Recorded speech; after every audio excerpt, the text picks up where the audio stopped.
We'll get the Alright. meeting Yeah, you started. never know. It didn't look like that on the minutes. Just got the okay from What do I know? the authority. So we'll get the meeting started. At this time, I'd like to get roll call for the planning commission, please. Bano, Here. Mar, Here. Meyer, Here. Smithback, Here. Glish, Here. Polda, Here. Mojeski, Here. and Schnelly and Molzon are absent tonight. Thank you. All right, John, I'll call the village board to order, and if we can have roll call, Joy? Glish, Here? Peterson, Here. Jacobson, Here. Van Campen, Here. Belo, Here. Wunsch, Here. and Beshin is also absent tonight. Okay. You run it, it's yours. All right, item number 5, business, the items for discussion and potential action. Amendment to the Village of Oregon's comprehensive plan to change the future land use map designations for 870, 880 North Main Street from planned business to mixed residential, an approximate 16 acres of park and open space property, and approximately 11.9 acres of institutional property to approximately 21 acres of park and open space property, and approximately 6.9 acres to institutional property at the northeast corner of North Alpine Parkway and Jefferson Street intersection, and approximately 46 acres of vacant land north of Mary Hill Drive and east of Prairie Mound Cemetery from single-family residential to planned neighborhood. First, I'd like to verify that the proper legal notices for public hearing have been placed. They have. Excellent. And then Elise, would you like to give us a little presentation on the proposed amendments? As much as I would like to, I'm going to hand over the Oh, I'm floor sorry. to our trustee consultant, Sonia Kriesel, to take over guiding us through these comprehensive plan amendments. Thanks, Elise. Good evening, everyone. My name is Sonia Kriesel. I'm the consulting planner for the village with Vandewaal and Associates. I've met some of you, but for those of you that I haven't, I just started with Vandewaal and Associates last November, and before that I was the planning director for your neighbor, the city of Fitchburg. So happy to be with you, and I'll be helping the village through this comprehensive plan amendment cycle for this year. We have some slides just to help guide the discussion, and I think Jeff will walk us through those. We started this process by first introducing the schedule in April, and that's when the Plan Commission and the Village Board adopted the Public Participation Plan. That's the document that's required by state statutes where we lay out for the public what the input opportunities and public participation opportunities would be throughout this process. We identify the required Plan Commission and Village Board meetings that would be occurring, information that would be posted on the website. So that step's already done. In the meantime, since April, we've been sending out the required notices. So we sent courtesy letters to adjoining municipalities, and we also published the required Class 1 notice. That's required to be published in the newspaper 30 days before tonight's public hearing. So that's been accomplished as well. So the goal of tonight's meeting is to ask for action from the Plan Commission only, and they would be taking action on a resolution for 3 comprehensive plan amendments. The village board would then adjourn and take action on their ordinance for the same at a later date. So the 3 amendments, they're kind of summarized here on the screen, those locations. And the goal of these amendments is to more accurately reflect the desired future development plans. So for each of these 3 amendments, there are concepts out there for development. So we'll walk through each of them. First is kind of getting you oriented with a map for where they're located. And the colors on this is your future land use map as of today, designating the different land use categories. So the first one, I'll start kind of geographically on the northeast side. It's identifying the Mary Hill 46 acres. There, it's currently shown as single-family residential, and then moving more towards the center of the village, or sorry, skipping that one, okay. The more directly east one, or west there is moving from planned business to mixed residential, and this is the 2 properties where Adam Coyle's project is proposed. And then finally, more towards the center of the village is the library site. So walking through each one of these then. 870 and 880 North Main are 2 parcels. I mentioned the current designation is planned business. The proposed comprehensive plan amendment would take the land use category to mixed residential to accommodate future development plans for the site. Just to the south there is the Quick Trip, and the north is the cemetery. The site is currently developed with the auto body and body shop there. So moving into a little bit more detail, the proposed project, I think the two bodies here tonight have seen some concept plans. This is proposed by Adam Coyle for redevelopment. He's proposing a 3-story multifamily building with 49 units. And moving this to mixed residential would allow him to pursue the zoning necessary for that project. All right, the second one, reading that agenda item is a bit of a mouthful to get the acreages correct, but really it's just a redistribution of the two land use categories on this site from what it exists today. So on the screen is the current situation where sort of the north half is parks and open space and the south half is institutional. That's being redistributed to result in 7 acres for the library site in blue with that institutional color, and then the rest in green for park and open space. It's an increase actually in the park portion from 16 acres to 21 today. And then the purpose of this, as mentioned, is to accommodate the new library, but more specifically on the next slide, sort of showing that this is the best location topographically for siting of the building itself. So that's the purpose behind this adjustment. And there's some other notes there on the library site. It'll include geothermal field, stormwater management, and outdoor programming areas. And the third amendment for consideration tonight, this is the lease family property north of Mary Hill. And the proposed amendment is to move this from single-family residential as its land use designation to planned neighborhood. Under the single-family residential category today, a developer could only use certain zoning districts, the SR3 or the SR4, for detached single-family homes. But the concept that's been brought forward is by Viridian. They have an option on the property. And they're proposing a little bit more of a mix. So some are smaller lots, some are traditional lots for single-family detached. But then they also have some alley-loaded product with 2-family. And their concept usually includes stacked 2-flat residential. So the purpose of this amendment would be to allow them to use different zoning to accommodate that project. So they'll be coming forward with planned development zoning for that instead, if this amendment is approved. That's summarizing more of the same. Yep. So then just an outline overview of where we are. Tonight, again, is the required public hearing before the Village Board and the Plan Commission. We would hear public comment next and close the public hearing, and then there would be discussion amongst the two bodies. And again, ultimately, we're looking for a vote. The Plan Commission would act on the resolution on these 3. The Village Board would not take action tonight. Their action would be June 20th. Happy to take questions if there are any. All right, thank you, Sonia. At this time, I'd like to open the public hearing for the Plan Commission. John, I'll do the same for the village board. Right. And then acknowledgement of the submitted comments for public record. They have been taken care of. And then is there anything that the public would like to bring forth? Is there anybody that would like to ask questions? Has any comments? Seeing none, then I will close the public hearing for the Plan Commission. And I will close it for the village board.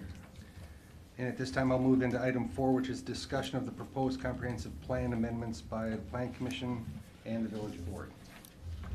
Anybody have any questions, comments for Sonia or staff? We've all seen this before, but yes, Mike. So the Mary Hill development doesn't allow for any multifamily uses beyond the 2 flats? So under the current zone or current land use designation, single family, absolutely not. Today, it does not allow for multifamily. They're proposing to move it to planned neighborhood, and that does allow for a greater mix of residential. It could include multifamily if that's what Viridian were to bring forward under the plan development zoning. That's not part of their concept today. Okay, thank you. Yep. when you said two flat, just help me understand that. Does that mean it's a two-story home, or is that it's a two-unit building? Right, yeah, good question. It looks just like a single-family detached home, but the units are stacked on top of each other. So one is entering from the ground floor, and then the second one usually behind the building with a stairway to the unit on the second floor. So they're two separate units? Two separate units, yep. Okay, thank you. Yes. Can you define for us, you said a traditional lot and a smaller lot, can you just give us context on what those are? Yeah, I don't have your different zoning district minimum lot sizes memorized yet. Maybe Elise could help with that. But a lot of the Veridian neighborhood concepts are providing a little bit of more of a mix of lot sizes to provide for more diversity in home prices and just home types. So, maybe a traditional single-family zoning lot would have 10,000 square feet, but some of these might be more like 6,000 square feet. So Yeah. shallower setbacks and smaller lots. Yeah. Yep. Our SR6 zoning district is, there's some areas in Highlands of Netherwood, like the villas that are getting built right now, and then the homes that are right across from the park that are alley loaded that are in this SR6, which is our smaller family detached single-family residential, and that's anywhere between 4,000 and 7,200 square feet per lot. The majority of our single-family lots in the village are SR4, which are a little bit larger. It's 9,600 to 12,000 square feet. So I think their concept, has a variety of lot sizes. There's also some alley-loaded units, and then duplexes have been shown. Thank you. An alley loaded is, there's an alley between the units, and that's where the garage entrances are, right? Right, so there's, Okay. similar developments in Fitchburg, off Sain, and, again, those units that are in Highlands and Netherwood right across from the park are a good example of those alley-loaded small lots, and then those garages are in the back, and that's how the houses are accessed. Thanks. Anybody else? Questions? Right. Seeing none, then I'll move into item 5, the resolution and recommending addendums to the Village of Oregon's comprehensive plan. Is there anybody that would like to make the motion?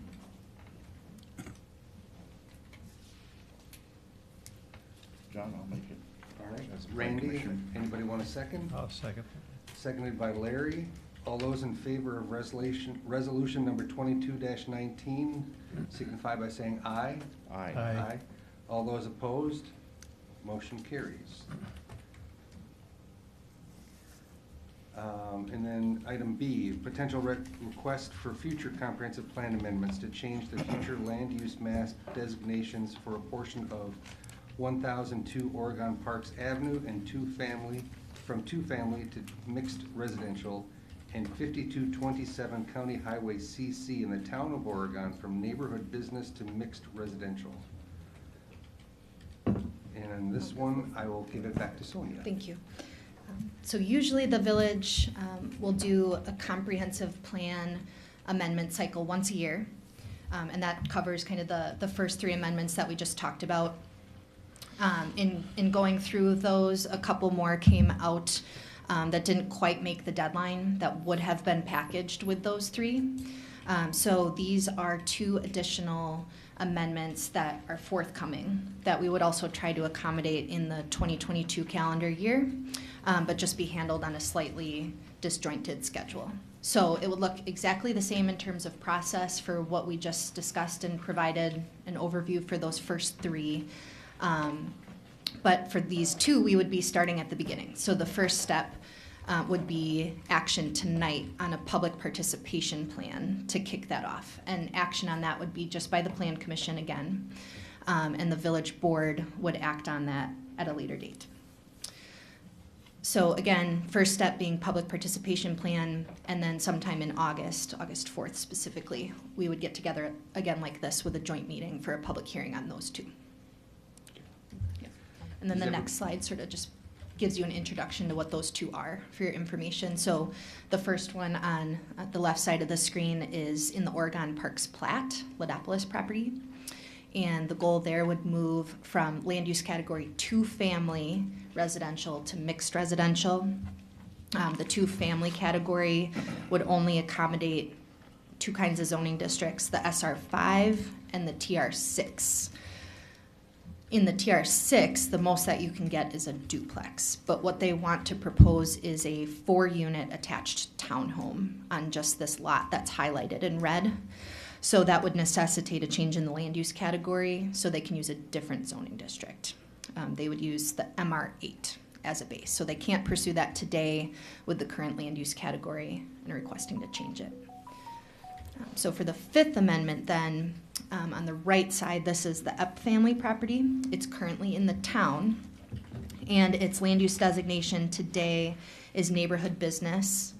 The family is interested in marketing the property to multifamily housing developers, and so they're requesting to change the land use category to mixed residential to accommodate those types of requests.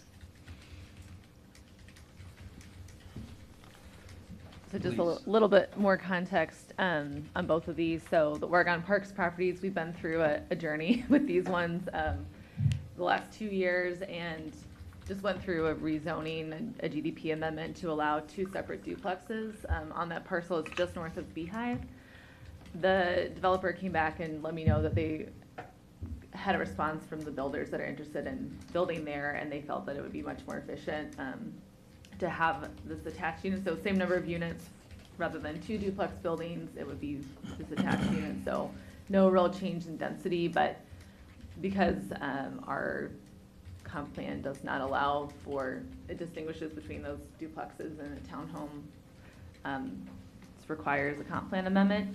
The Epp property, we discussed a little bit last summer. North Point Development was looking at the site for some workforce housing, ultimately actually ending up in the Oregon Parks neighborhood across the street. But the Epps have had this property for sale for a couple months now, and I've been contacted by quite a few multifamily developers, and one comment has been, you know, it doesn't need to be annexed, it's still in the town, but it also would, if multifamily development would happen there, would need to have that change. So we did just recently, I think last summer, do a comp plan amendment to change the parcels just to the west there for the Bergamot townhomes from the same neighborhood business use to multifamily residential. This parcel is really kind of an island right now. I mean, it's in the town, but also to have some type of commercial there. There's now going to be multifamily or condos or duplexes on all sides there. So I think having that be a residential parcel and be able to connect to the rest of those developments would be a positive thing. But just wanted to get an initial read from the Planning Commission before we proceed with both of these amendments through the summer and get this back to the August meeting, that you all are generally in support of these changes. I got a question on process, if I could, to just help me understand. On Addendum 5, I understand what they're trying to do. I get it. It makes sense. But it's in the town. Can we do this since it's not in the village? Yes. So our future land use map includes areas that are outside of the village boundaries right now that we anticipate to grow, you know, to the southeast, or future neighborhoods around the west and southern sides of the village. So we're already showing, you know, what our intent is for growth in those areas as we, you know, continue to grow out in all directions. So we have the ability, this is our own map. We're not telling the town, you know, we're not changing any of their zoning or anything until it's annexed. We can't, you know, approve any type of development on here. We're just saying our intention for the future land use as the village for this parcel is we would expect this to be multifamily residential, but nothing is actually, of course, no project is approved there until it's brought into the village and brought through the process. Okay. Anybody else have questions? Yes. Yes, as a follow-up to that, why wouldn't we just kind of wait until they have something in the works and do it? Because, I mean, do they expect it to happen in the next year? Is that the deal? I mean, it's been for sale, I think, since the fall. And again, a comment that I've heard from the developers that have asked about, you know, what's the development process look like in Oregon? What would you guys like to see here? And then comments they've heard through their realtor have been, you know, there are a couple steps for this property to go through. It's a great piece of property. It's kind of a missing tooth within the village boundary, and it's, you know, near lots of parks and neighborhoods and everything like that. So it would be great to have it as part of the village. It's, again, a step that somebody's got to go through. So it could be another tool to help make this property more appealing to a developer to say, this comp plan amendment step has already been done. I still need to annex the property and go through that process with the village and go through, you know, site plan approval and utilities and all of that, but it's just one fewer step that a purchaser would need to go through. So hopefully helps, you know, sell the site quicker. And I think this is, again, in line with appropriate use over here, just given how the surrounding neighborhood has developed. Yes. To expand on John's question, just from my understanding, so, because it is in the village's planned area, does that overlay exactly with ETZ zoning, or are those two different things? They're two different things. I think our ETJ, extraterritorial jurisdiction Yeah. zoning, is a mile and a half outside of the village boundary. Jeff, I don't know if you have the future land use map on your desktop like I do, but it actually, it doesn't exactly line up. But Okay. if you look at our comp plan map, and maybe even if you scroll back to Sonia's very first slide that outlined some of the other parcels, you can see, so all of those areas that are in yellow, like to the west and the south of the village, those are all in the town, but those are shown as planned neighborhoods. So those are areas that we expect will be largely residential in the future. They're not, you know, planned to be annexed or developed anytime soon. But this is our generally, 30 20, 30 year kind of outlook as to if these lands are brought into the village, this is the type of development we would like to see. So we just did a change, actually last year's comp plan amendment change. We updated those lands in Anderson Farm County Park that were acquired by the county, like on the west side of Union Road. So we updated those properties. Again, they're out in the town. We're just reflecting what's there on the ground right now as a park use. So we have the ability to change. Again, this is just the future land use map. We're not changing what's actually built on the ground or approving any type of plans for the town through this. Thank you. Anybody else? Planning Commission? Does that single home that sits behind this property stay? Like, is that? At this point, yeah, that property owner has not expressed interest in annexing. That property behind them is owned by Mr. Fink, and that property is actually shown as mixed residential, multifamily residential on the future land use map. So this would essentially have this property match that. On addendum 4, if we make this change, it doesn't preclude them from doing 2 duplexes if they still wanted to, for instance, or would it? Can look that up quickly. Yeah, I'm not sure. We've gotten this question actually a couple times about if something's sort of down zoned, is that still included? I think the MR8, the multifamily residential zoning district that corresponds with this comp plan amendment, yeah, I think it's more on density. So I think it would still be allowed as a duplex, but. And on addendum 5, this was initiated by the owner or his rep? Or Yes, their rep? yep, the owners. Okay. All right. I don't have anything further. Does everybody understand what we're voting on then? This is just the first step in the process, whereas the last one was towards the end of the process. So, with that being said, I would entertain a motion for resolution number 22-20, recommending the adoption of a public participation plan for a comprehensive plan amendment. Anybody? Motion by Randy, second by Larry. All those in favor, signify by saying aye. Aye. All those opposed, motion carries. All right, looks like the village board gets to adjourn. I'll take a motion. Somebody? Amanda? Second by Phil? Yeah. All right, all in favor, say aye. Aye. All right, see you guys later.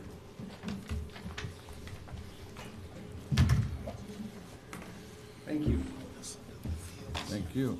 Continuing with the Plan Commission meeting, item number 7 is the approval of May 5th Plan Commission meeting minutes. I will abstain from this, but anybody want to make a motion to approve? Make a motion. Motion by Scott, second by Larry. All those in favor signify by saying aye. Aye.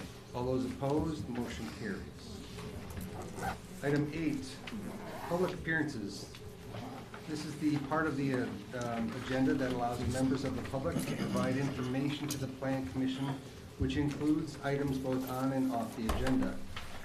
Under the Open Meetings Law, this item allows the Commission to receive information and to ask questions of a presenter to facilitate a better understanding of the information. Commission members may discuss procedural matters related to information, such as whether the information should be directed to staff or placed on a future commission agenda. However, we will not expand the discussion beyond such procedural matters. We ask if anybody does come forward to try to keep their comments to 3 minutes. Does anybody want to have this opportunity to speak to the Plan Commission? All right. Seeing none, I'll just make one comment. I was gone last month with COVID. I appreciate the Plan Commission giving me a vote of confidence as vice chair, so thank you for that. Item B, pre-application consultation of conceptual plans for the development of 127 Jefferson Street. The applicants are Jerry and Bonnie and Aaron Beal. And while they're getting set up, I was just gonna mention, if you guys want to spread out at all, pick up your name tag. If you don't want to stand up again, it's all right. And one comment, you guys can come up and sit down, I was just gonna let you know, there was one change to the agenda, not noted on here, but there was gonna be a conditional use permit for the Ready Set for outdoor dining. And that was noticed in the paper, there were neighbor letters that went out, and as we were preparing the staff report, I realized that conditional use permit is actually not needed for that property because they're just requesting outdoor seating in the right-of-way. And that process is reviewed through our sidewalk cafe permit that you all reviewed last year. So just wanted to note that in case anybody is here for the meeting for that agenda item, it is not on the agenda anymore. So Thank you I'll for turn that it over to you all. clarification. Thanks. I appreciate it. All right, take it away. All right, so 127 Jefferson Street is the lot where the BMO sign is on, next to the wine reserve. And after quite a few years of perseverance and patience, we were able to acquire that lot. We were hoping it would be a prime spot for development and complement the area next to the wine reserve. So that's happened. What Jerry was showing right now is is a picture of the block back in the day. And we'll see on the corner there was a very large building up to the street. And where the wine reserve now is where the bank was and is. So at one point in time, of course, it was a part of downtown.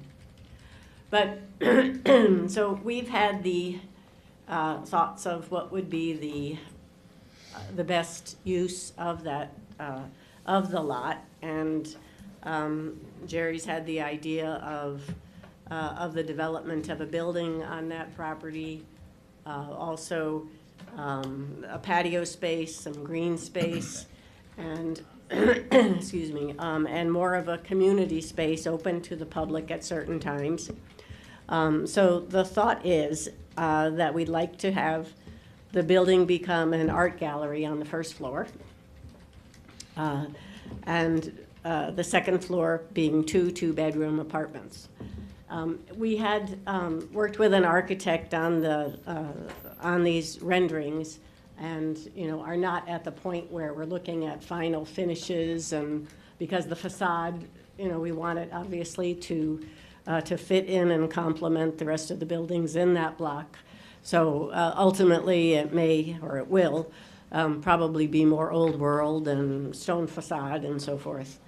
And then you'll also see, excuse me, the bronze statue of the two horses, and our thought on that, again, was to celebrate Oregon as the horse capital of Wisconsin, and kind of further bring it down the street from the two existing horses that are next to the Quick Trip lot currently. So those horses are life-size. It's a bronze statue. It's actually already been ordered. So hopefully this is all gonna work out because it'll sit in our front yard, I guess, otherwise. But, excuse me, but Jerry's plan was to have them sitting in a pond or in a pool of water, you know, with water spraying up, so it looks, with the appearance of them running. I'm gonna let you take over here, because I'm losing my voice. So, yeah, we are horse people, always have been, and the bronze the statues of the life-size horses we commissioned from a well-known artist out east, and they are life-sized, and like Bonnie said, we want in the pool of water to emulate like the horses are running in water, squirting them between or by their hoofs. We want to do this in 3 phases. The first phase, we have a master gardener who's going to, on the inside of the sidewalk surrounding that property, do some really gorgeous plantings in order to make that area really stand out. Our bronze horses are scheduled to arrive in August, and if we get shot down, we'll take it out to our horse farm and put them out in front. But otherwise, the third phase would be the art gallery and the apartments up on top. The two-bedroom apartments would help finance or make the mortgage payments on the property. We're looking at a nonprofit foundation ongoing to support the enterprise here, as well as hopefully having funds for scholarships for the arts. We wanted to coincide, we've had talks with the 14 South Artist Group, And Francine is here tonight. Francine Yeah. is here, and there seemed to be some excitement and some interest in that. The little Picassos that are growing up in our schools and so forth, we want this to be a place where they can show their work. And, maybe down the road, who knows, they can say, they had their work showed or shown in a real art gallery, and maybe that'll be a stepping stone for these kids, as well as other artists in the area. There's a fantastic group of artists around Oregon, Randy Glish being one, who we commissioned some stained glass windows from a few years back for Ziggy's Barbecue.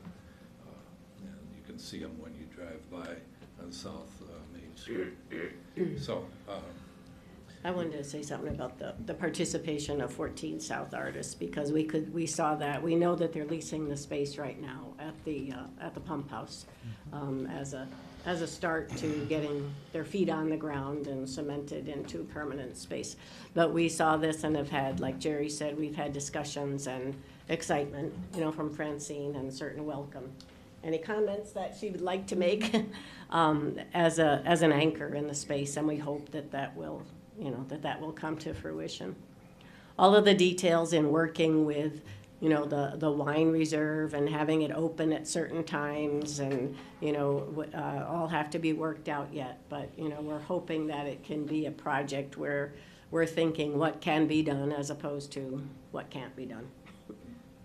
So this space just cries out for something to be the center of Oregon, and I think the space lends itself also to small events. We could have small galas for art showings, etc. And we would plan on having a real small catering kitchen in there, meaning just hot boxes and refrigeration for the caterers that come in and eat or cool their food, and then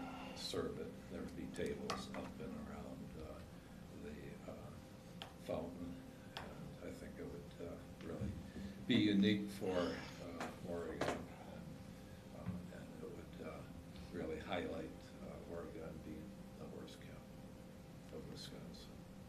And that's why we brought in the two horses on the north side of 125 by Quick Trip.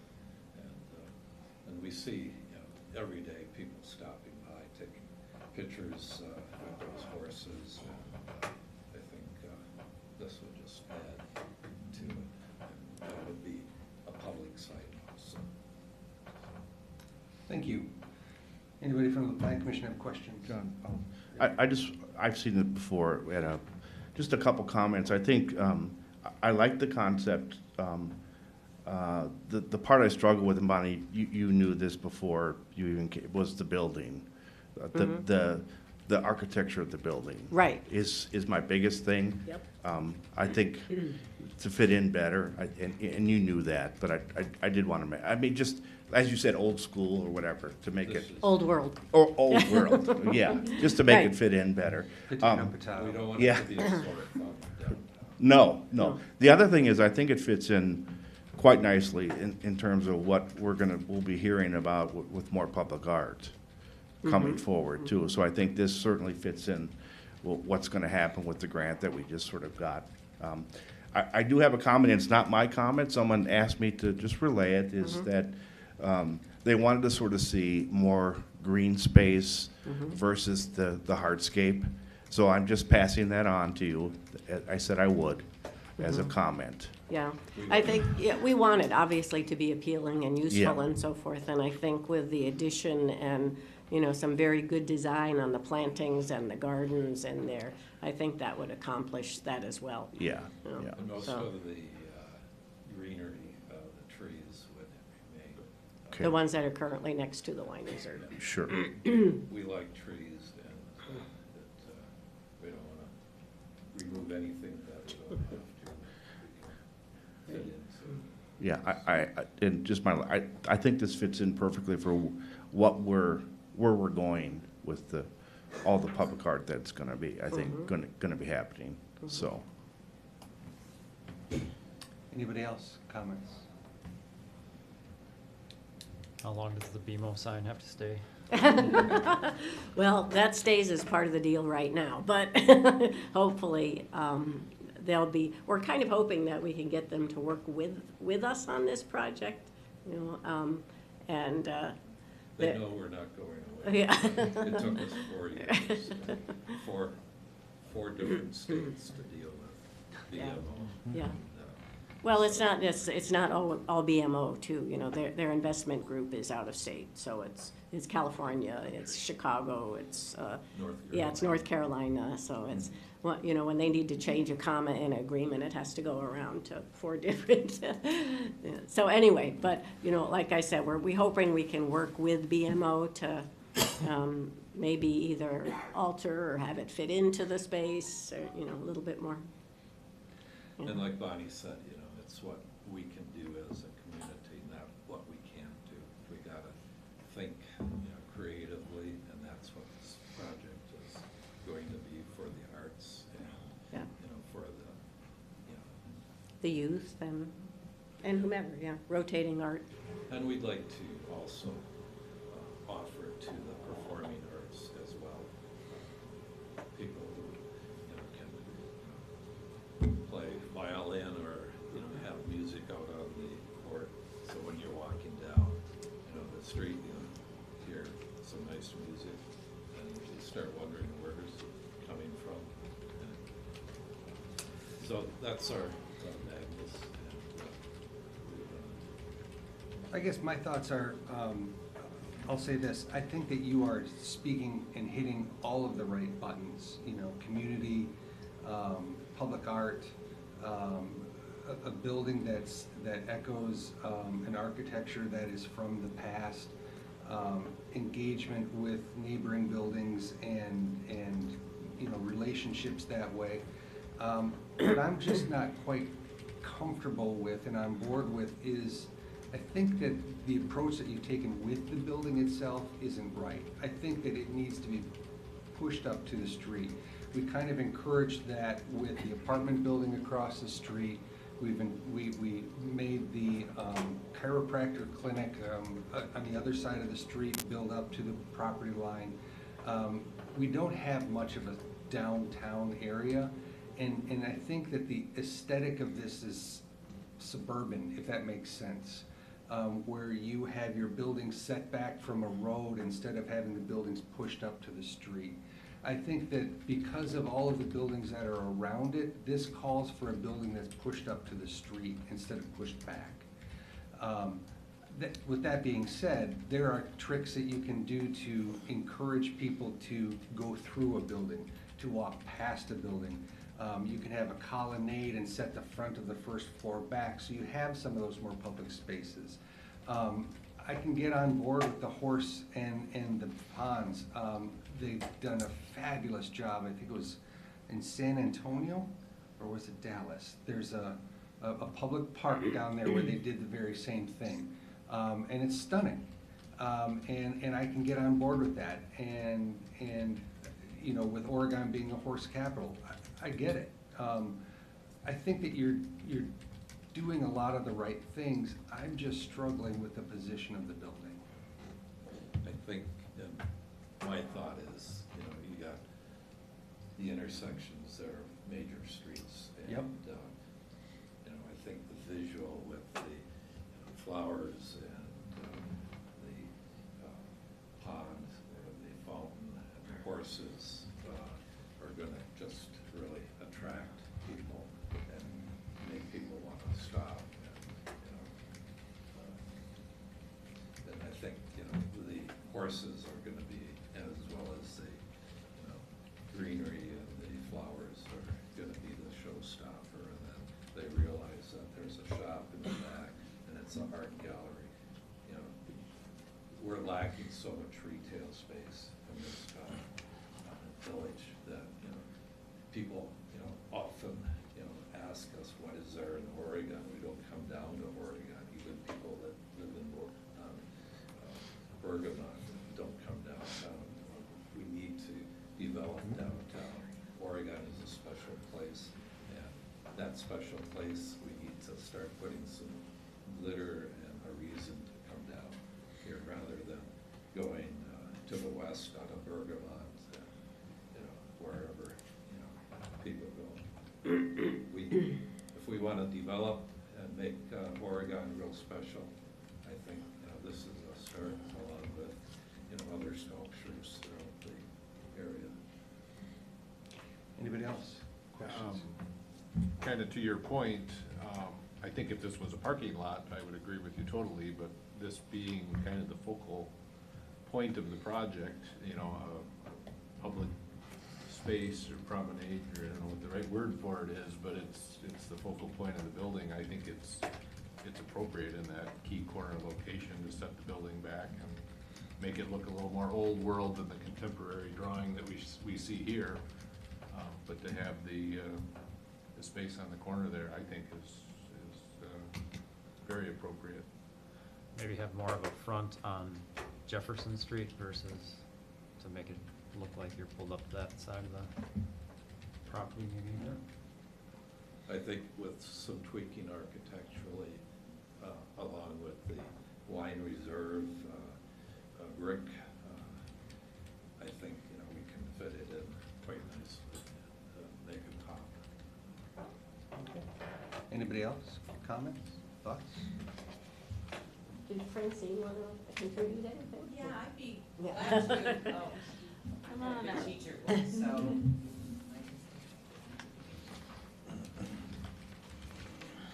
Just tying my shoes, so hopefully I'm not gonna trip.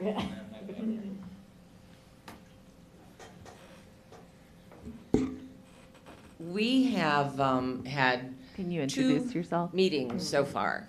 I'm sorry. Can you introduce yourself? Sure, I'm Francine Tompkins, and I'm the president of 14 South Art Association that was born in Oregon about 2004. So we have had a couple of conversations, really at a conceptual level. The renderings have been shared with me, and I've also brought this information back to our membership. And the idea of being able to both, I think, express that we find a fit in expressing our mission in much the same way, I think, as you've spoken about hitting all of the points in terms of where you see the village going and bringing in people from outside into the village, that this is a good economic investment, good for regional and perhaps beyond tourism with public art.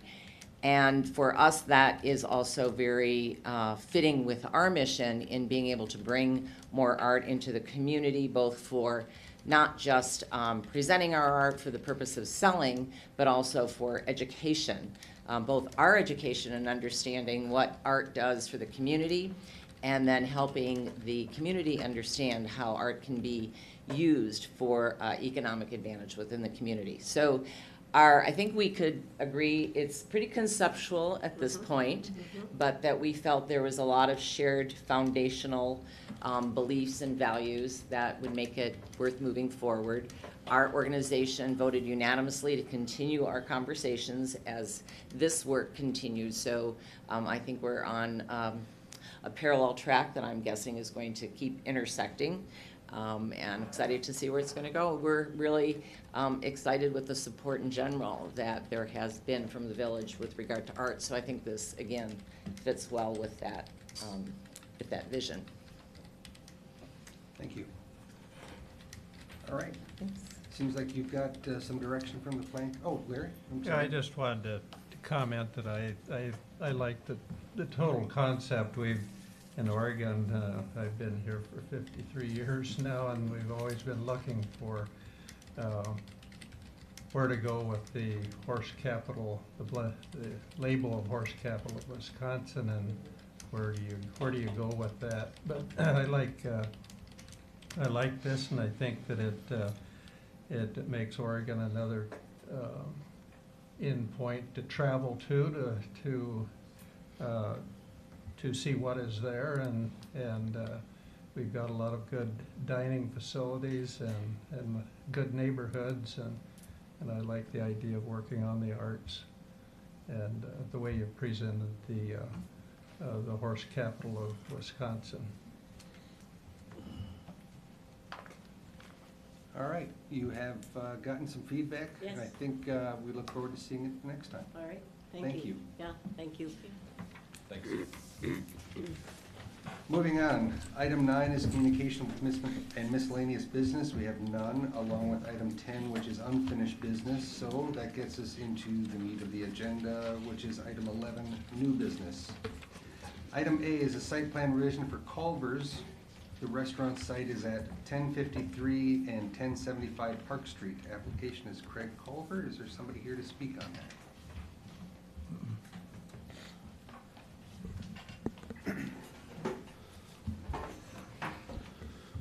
Hi, good evening. My name is Joe Mayer. I'm with Kimley Horn. We are a planning and engineering consultant here presenting on behalf of the applicant. I've also got Steve Datka here next to me. Yeah, good afternoon. Steve Datka with Culver Franchising, Director of Design and Construction. So it's been a while since we've sat in front of Plan Commission. We were here last fall to present the original concept. Since then, we've been continuing to refine our site plan and our overall design plans for the property. We've shared it with staff over the past couple weeks, and in context of that, realized it would be good to get in front of Plan Commission and share some of the minor changes that we've made. Hopefully you've had a chance to kind of flip through those documents, but in general, the overall project intent is very similar to what you've seen last fall, with the primary entrance on Park Street, the drive-through circulating counterclockwise around the building, with the building kind of set closer to Janesville. Some of the changes that have been implemented is part of the drive-through experience, which we have both Steve and Rich can speak to a little bit more about the overall operations. But what Culver's is seeking to do is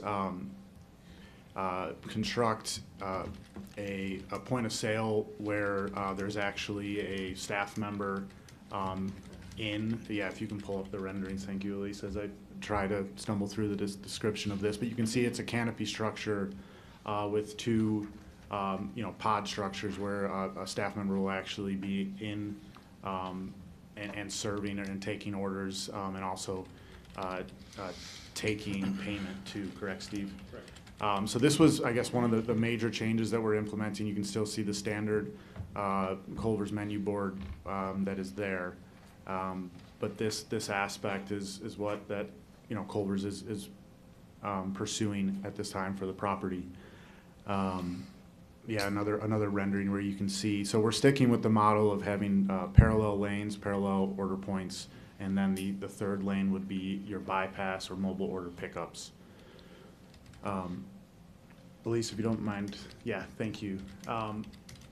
Another change is wanting to have a primary entry feature where you can really get people coming off of Janesville to see the drive-through entrance and where they should be directed to. So its primary function is a clearance bar where we're kind of dressing up that clearance bar a little bit so it would stretch over the 2 lanes, which ultimately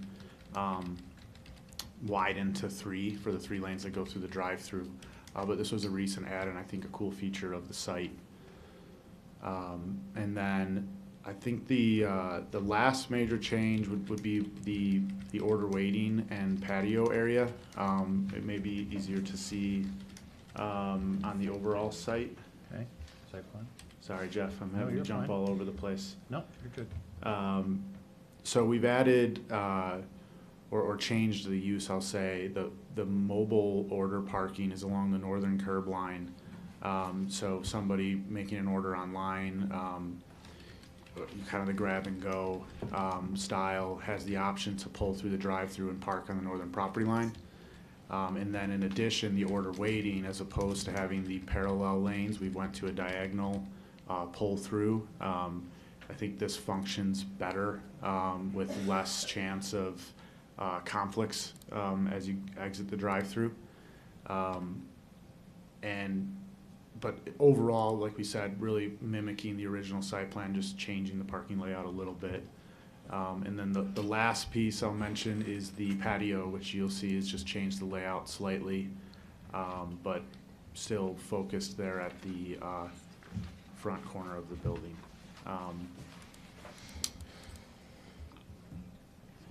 I could continue to go through. I don't know, is there any questions right now on the site plan that Plan Commission would like to discuss? Anybody have any questions at this point? Yeah, right ahead. I just want to make a comment. You didn't bring it up, but in our packet, I like the mural. Again, we're bringing in kind of where the village is sort of going, and I sort of suspect, I don't know if that was intentional, Steve, or not, but I like it because it's sort of starting to pull in, again, another opportunity of what we're trying to sort of achieve. So, thank you.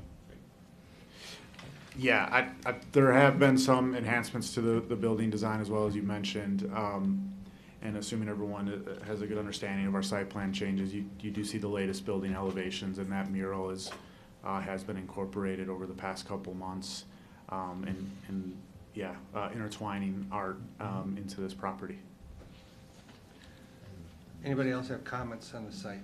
I had a question, Elise. I think the original plan was sent through to the fire department for emergency services. This clearance bar would appear to go across all the lanes, so that bypass lane where a fire truck or an ambulance could circulate around there is no longer going to be able to get around that bypass lane. I didn't know if you sent this new concept over to the fire chief. I have, and Joe and I have been in discussions with the fire department this week. We went through, I know, a couple site plan revisions last fall, and Joe refreshed my memory that the fire access plan actually has fire and EMS able just to approach the building from the front through the main parking lot, so there wouldn't be a need for them to go under that bar. I suppose if somebody's in the drive-through lanes or something, you know, it might just be that they're having to drive on grass, or not exactly sure what the height of that ambulance is, but we can make that a condition of approval if you like, just a final sign off from the fire department. I did send them the latest fire access plan that you sent me, I think on Tuesday or Wednesday. I haven't heard back from them yet, but They would be able to go up kind of clockwise. kind of go reverse Right. direction in the Right. drive-through if In needed. an too. emergency situation, I think they could come back here. Yeah, I also asked Joe a little bit about the reason for that "Welcome to Delicious" sign or gate that you pass under, covering all the lanes, since the mobile order lane doesn't pass under that canopy where the drive-through ordering happens. And I think it was just more of a stylistic design choice to make that entrance feel a little bit more balanced. But maybe you all can speak to where this is in design and how it might evolve. Yeah, I'll hit two things. I agree from an emergency standpoint. If worse comes to worse, an ambulance could go against the traffic and get back there. I mean, obviously, if there's something like that going on, there's a lot of attention and staff already available to prevent, a collision for ongoing traffic. But, and then in regard to the clearance bar, there is nothing preventing a car after they go through this clearance bar from changing lanes and deciding that, oh, they're not mobile order pickup, they want to get in the drive-through lane. And so this provides protection against that. And so that's, in addition to, an aesthetic feature, there also is a practical reason for it. Anybody else? I've got a few comments. It seems also one of the biggest things for me when I first looked at this from what we had approved to this layout was there seems to be a tremendous amount of increased hard surface. So what might be confusing is the parking stalls at the lower right, where the drive-through entrance is. Those are like land-banked parking stalls. It is not our intent to construct those right now, and that would be consistent with the original approvals in the fall. They're just shown there as future parking if warranted. Other than that, I could provide specific numbers to staff, but we're relatively consistent with the original impervious cover. Because the area that, okay, then maybe help me to understand, the kiosks, the hatched area that's between the drive lanes on either side, is it your intention for that to be asphalt that's painted? Because I believe that in the last go-around that was landscaped. And I think my opinion is that if we paint that, yes, you do allow people the opportunity to change lanes, but at some point, people need to just make a choice and stick with it. And Sure. Yeah, and I think we have no issue with creating more of a landscape island and a landscape feature in that median. I think it's a transition from the striped asphalt to the median, and we'd be happy to work with staff on finalizing that layout.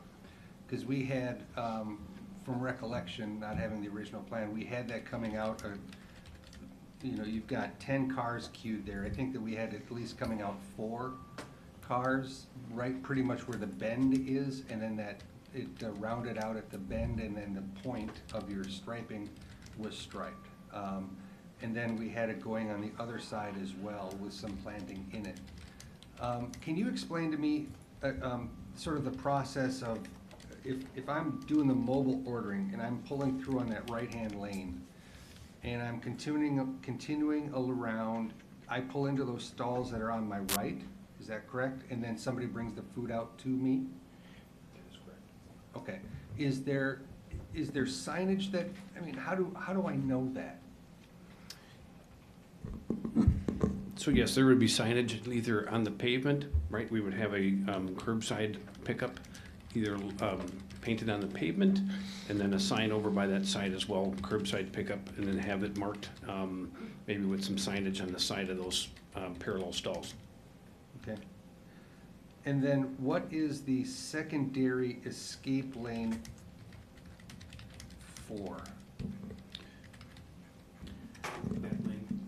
You've got, Yes. as you exit, you've got 2 escape lanes. I get the one that's on the left, I'm gonna call it. What's the other one for? So if you have a car that's just taken its order just left the window, there may be cars already parked in front of them, they need to move around and pull up to park in the additional order waiting spaces, so there needs to be a travel path for them to find additional parking. And then the intent is for those to be pull-through spaces, so they have to have an exit lane. So those 6 cars that are in front of the pickup window. That's are- order are- waiting, correct? That's order waiting, so all of those are order waiting. So yeah, there would be at least 10. Some of these would be curbside pickup. Yeah, sorry, so along Janesville, I think you understand that those are the mobile order Yep. waiting. Yep. And then the 6 cars that are after the drive-through window, plus the 4 cars on an angle, would all be order waiting for traditional drive-through customers.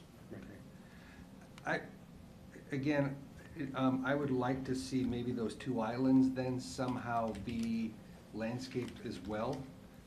Possibly even going so far as to put a tree in them to offer some shade, just a little bit of canopy, something. I mean, on the site plan, that's sort of my opinion on things. I like how you cleaned up this Park Street side with making, 2 long stalls for RVs, whatever, trailers, boats. That cleans up well, it makes sense. I get the future expansion stalls. The kiosk and the clearance bar, is there some way for them to architecturally match the building a little bit more, whether that be with materials or colors? And the kiosks underneath, I get it, they're a prefab unit, you just drop them in underneath this canopy. But if you could somehow make them look similar to the building.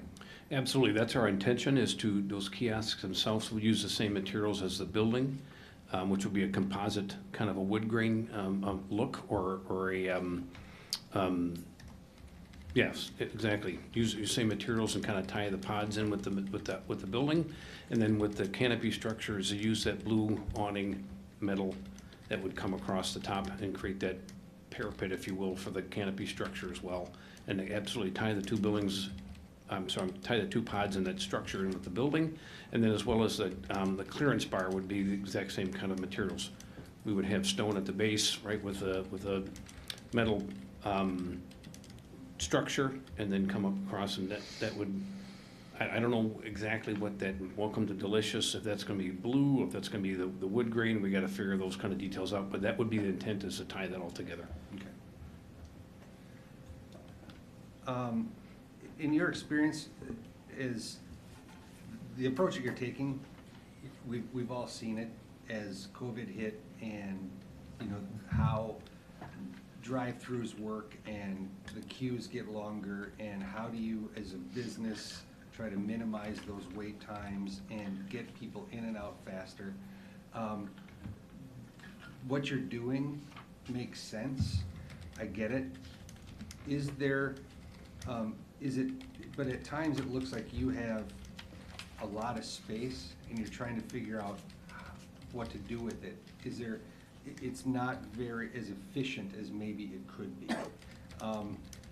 Do you, and I don't know this answer, I'm asking you, is a 10-car queue for 2 drive-through lanes that feeds down to 1 pickup window, is that practical? Happy to jump in. Tap in. Yep, I'm back. Hi, everybody. I'm Rich Majeski. I'm part of the senior leadership team with Culver's. I'm also an Oregon resident. Lived here 12 years. Love this place. The question about the necessity of a number of cars coming back to a pickup window. We process some of the guest order, the guest order process. It may be payment, it may be handing out drinks and desserts at that window, but we don't serve any food for that. That is, in most cases, that window may not even be used. The order waiting that he referred to, those however many cars it is past that window, that is where guests move on to wait for their food. We found that one of the main limiting factors during COVID, to your point, when drive-thrus were at an absolute maximum, was number of order waiting stalls. There are restaurants that are laid out in very small lots where they have 3 or 4 stalls. It put a very serious cap on how much throughput they could have and how many guests they could serve. The number of stalls past the window where cars are able to wait, the more space we have there, the larger throughput we can achieve. So they are, the ability to take order and payment at 2 points in the kiosks or pods and then move people all the way through that line to order waiting is really key to this business being really successful.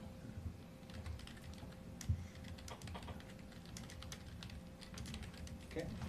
One Yeah. other. Am I seeing electric chargers, or am I just wishing I saw them? I think they're in here. I think they're All right, rendering. that's- All right, like that, thank you. Just dreamt I'd, them up. I'd like to know, where's this airplane going? There is not a runway I was gonna incorporated. say, is there a plan, are we trying to, you guys have a new Culver's Airport just south of town here? Not in the immediate future, no.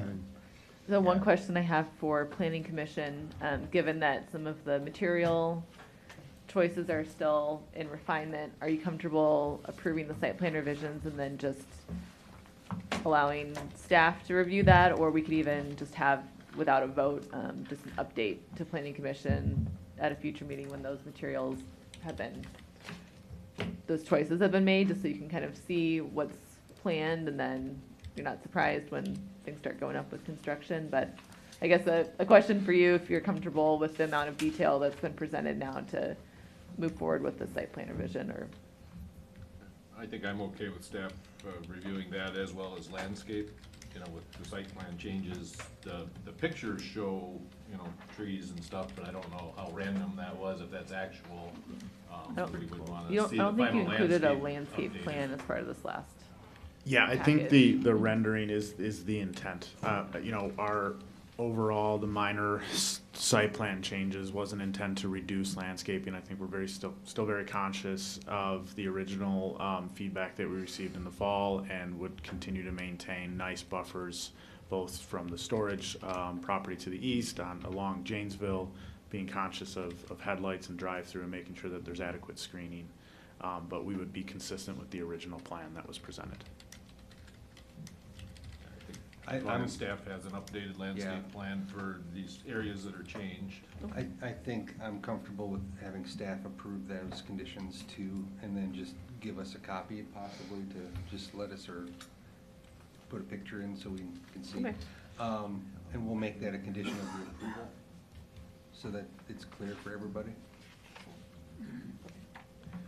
All right, so do we need a motion on this then, Elise, or is this? Yes, yeah, for a site plan revision, we will. Okay. All right, anybody else have questions then? That was contingent on landscaping and what else? We haven't made a motion yet, so Okay. we'll just wrap that up in a All bow right, for thank you. Anybody have any more? If not, then I will entertain a motion if somebody wants to take it. You wanna make it? Okay, I'll make the motion. Make a motion to approve the site plan revisions for Culver's Restaurant at 1053 and 1075 Park Street, contingent upon final architectural approval by staff with presentation back to the Plan Commission for information only, and verification that landscaping and site will be met by the previous standards, with final approval by staff. Fair? And I guess if I could just add, I did have a condition approval. I don't think at this time you all are planning any sort of heating device or indoor fireplace, but if you do, I just have that as a standard for a lot of the restaurants now are adding that. So we can wrap that up with just final fire department approval, not only for the fire access plan, but also just the understanding that any heating device needs to be reviewed by the Yeah, fire department. also that fire department had final review of external conditions and internal concerns. Is that vague enough for everybody? That works for me. Don't burn it down. I'll second that motion. All right, we have a motion and a second. All those in favor signify by saying aye. Aye. All those opposed, motion carries. Thank you for your time. Thank you. Item 11B, site plan review for a new cold storage building for Max Creek Outdoors at 1042 Park Street. Applicant is 5D Ventures LLC. Steve, you want to come up and give us a dog and pony?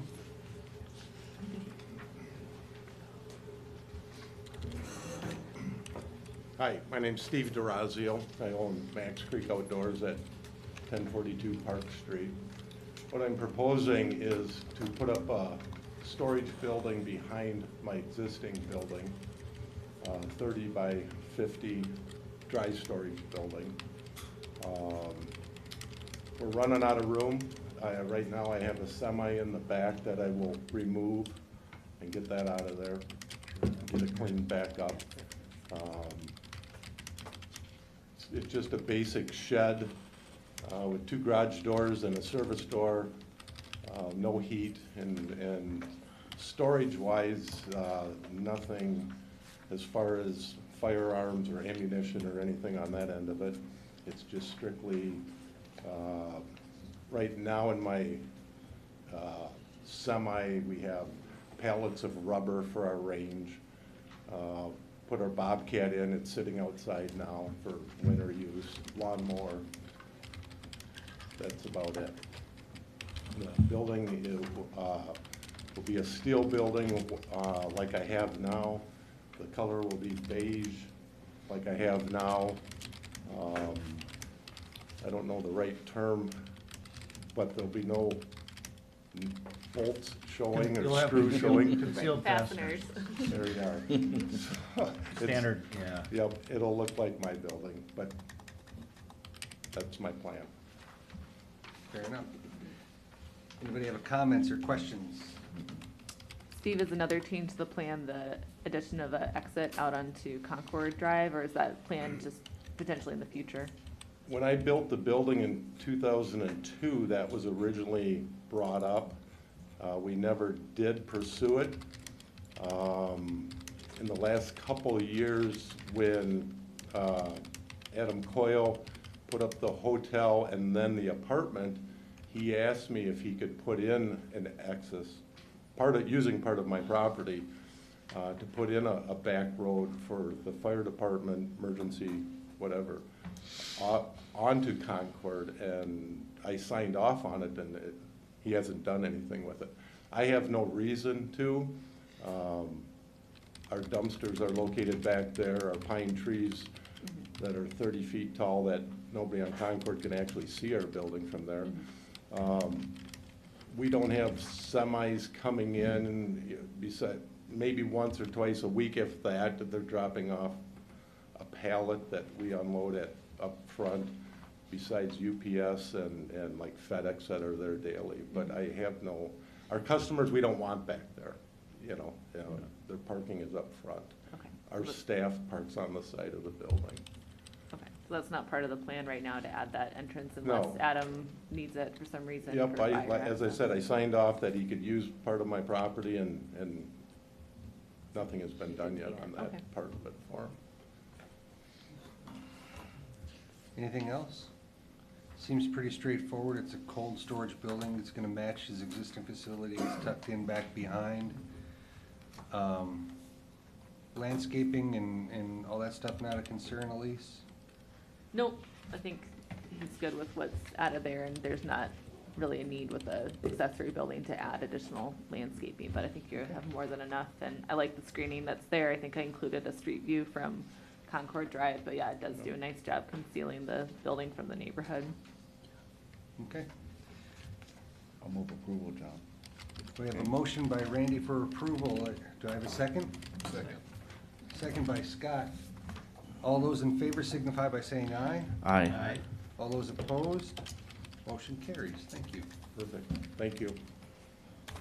Next on the agenda, public hearing, discussion, and consider recommendation to the village board of a preliminary and final plat for the woods at Bergamont for parcel number 165-05009-104-6082-1, Lot 2, certified survey map number 14217, formerly known as Lot 504, the Bergamont. Applicant was D'Onofrio. on behalf of Bergamot Real Estate Holdings. At this time, I'd like to open the public hearing, and I will have Elise give us a little bit of a staff report, please. Sure. So this might look a little familiar. We've also been on a little bit of a journey with these properties as well.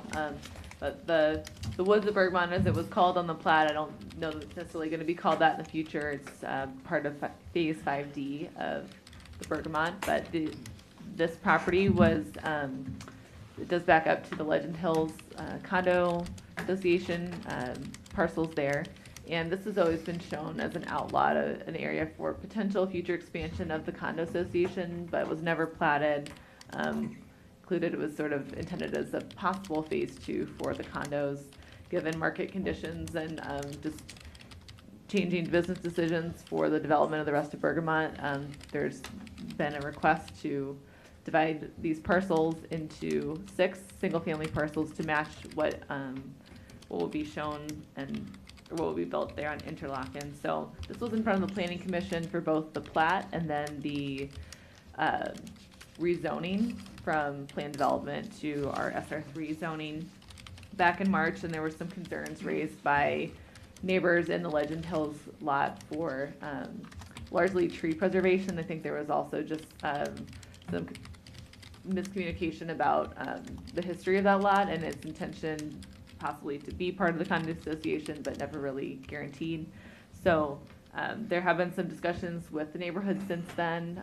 The Planning Commission at the time, I think you all decided to table things and let us talk to our village attorney, speak with the neighbors, speak with fiduciary a little bit more about the history of the site and if anything could reasonably be done regarding the concerns about tree preservation and privacy for those neighbors in the Legend Hills neighborhood. So we have done that since then. There's been a neighborhood meeting. We did meet with fiduciary a couple of weeks ago and with our village attorney, Matt Dragney, and Matt's advice overall was not to go down the road of the village requiring some kind of tree preservation easement that would be very difficult to enforce because there'd have to be lots of conditions for utility connections and which trees stay and go and all of that. We also looked a little bit into the language that the Legend Hills neighbors are held to in terms of tree preservation, which also allows a lot of flexibility for trees to be removed if needed for construction or use of the backyard. One document that didn't make it into the packet, but I know at the neighborhood meeting that fiduciary had with the Legend Hills neighbors last week, there's a grading plan that they shared for Phase 5D and shows quite a bit of land in the back of these parcels, which is on an uphill slope. The back of the parcels are on the uphill side. But I think anywhere between maybe 50 and 70 or so, 50, 65 feet of trees will remain as part of their grading plan. There will be some initial grading, obviously, for Interlaken Drive, but then some clearing of trees on those lots so that folks that would be interested in purchasing, building a home there can kind of envision the space, but large amount of those trees to remain, and then it would be up to the individual homeowner to determine how much space they need for their home site and their backyard, and hopefully leaving a lot of those trees. Again, with that being an uphill, I think most people will leave a lot of those trees, and the change from just 6 lots here versus the original, I think 11 that were planned as part of a possible condo expansion area allows for the preservation of more trees because when those condos are very close together, you have to take down pretty much all the trees in between the homes because of those narrow lot sizes. So I think overall this will lead to more trees preserved than what the original plan showed. I'm sure our folks from fiduciary here can add a little bit more to the story and just explain some of your conversations with the neighbors since then. And Joey provided me with a good timeline of just some of the history of decisions and information that's been shared with the neighbors over time. But we do have 2 different votes here, just to clarify. We have the plat first, a preliminary and final, and then the zoning map amendment, the rezoning. So we will need to take two different votes. Actually, I think probably 3 votes, the preliminary, the final, and then the zoning map amendment with 2 different public hearings. So just a process thing there, but I'll hand it over to Craig and Joey. All right, thanks, Elise. Actually, you covered it very well, thank you. Plan Commissioners, good to see you. Craig Raditz, Fiduciary Real Estate Development, representing Bergamot Holdings. Back on March 3rd, when this, when the first public hearing was held, yours truly, we had a conflict that night, and through a 25-year career, never having a down zoning ever be a controversial issue. In fact, every single time, I think you all know, many of you have been part and a great part of Bergamot's reincarnation, so we say. But with that, every single piece other than single family, we've downzoned. And again, in history, I'm not here, and there was an issue and some debate about what's really happened here. But I think at least us meeting with them and us meeting with the neighbors last week, I think one thing is this was originally the lot 504. It was originally planned when we purchased it. It was 118 units by right. And we came in voluntarily and almost 500% reduction by doing the 15 lots and then possible 11 on the excess piece. But again, as Elise said, every part of the buyer's contracts of Legend Hills and Legend Hills, I mean, you were all, virtually all 5 of you were part of, maybe Eric at the end, but part of that, and it's really picked up, and it's going to be a success. It's going to be unto itself as we planned it, and the design that's incorporated, into everything that we created over 2 years. But it was a lot slower than we expected, and then looking at these lots, it just made a lot of sense with the demand in single-family lots to not exercise that right to expand the plat. So I think as Elise said too, can you pull up that, do you have the exhibit we sent with the trees? If not, Joey has a. I'll send it to. Is it on your directory? When we, and I'll just address this, so we called a meeting last week. We opened it up to there are 8 owners right now, actually 9 of the 15. A couple contracts actually coming in, so there's a lot that's been happening over the last year, which is very positive. But we held a meeting. It was attended by, officially by 3 people. But again, what we walked through, I think everyone, especially 2 of the 3, were very comfortable with understanding that in the contracts and in everything that this was an expansion area. It was never part of any rights of the existing association or what have you. Nonetheless, we have done this grading plan, and these lots are a lot more steep coming up off of Interlaken. And here's kind of the picture that says it all, that I wish we had 3 months ago, but had not finished the grading plan. They're very steep lots. You can see we're starting Monday. Pre-con has occurred 2 days ago, yesterday, Jeff. So ultimately, you can see the grades there that are happening on those lots going uphill from Interlaken. And it's just going to behoove someone, as Elise pointed out, to put a house right at the minimum setback of 30 feet, and then you're still going to have your house in probably 20 to 30 feet before you hit this line. So this is the actual grading plan that was approved. I mean, literally all the woods, the shrubs, a lot of, I mean, it's not all pure woods back in there, believe me you. But it's a great buffer, and it's going to be existing. We're not doing any more grading than that. Buyers, when they come in, they put in a site plan, and so I guess had we been this far last meeting, we would have been able to say 50 to 60 is staying. And again, for real clarity, 50 to 60 is staying. The lot owner themselves, again, they'll be part of the Bergamot Homeowners Association.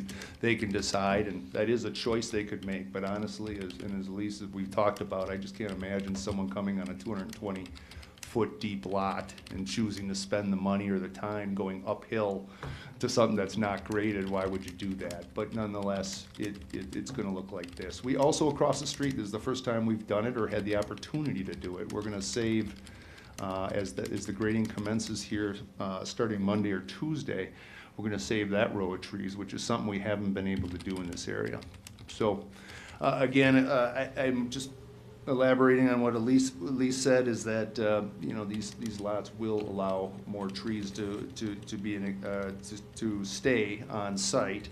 I know the village attorney also recommended that we do not require it, and we face the same thing as an association. The Bergamot Homeowners Association is now 330 homes. I mean, it's just incredible over the 14 years that we've had it. It's done about 2/3 of that growth, and with that, it's just difficult to apply anything of this nature. So hopefully this buffer here, I think we've got the right use, and again, I think our history here, I mean, all of 504 could have been clear cut and made into multifamily by zoning, and we just chose another direction. So, and we're showing it again here by the trees that we're gonna not attempt to save, we're gonna save these trees, and it'll be part of the purchase of the lots of single-family homes. So that's my, just in front of you, and hopefully get your recommendation and approval to move forward on the rezoning and the plats.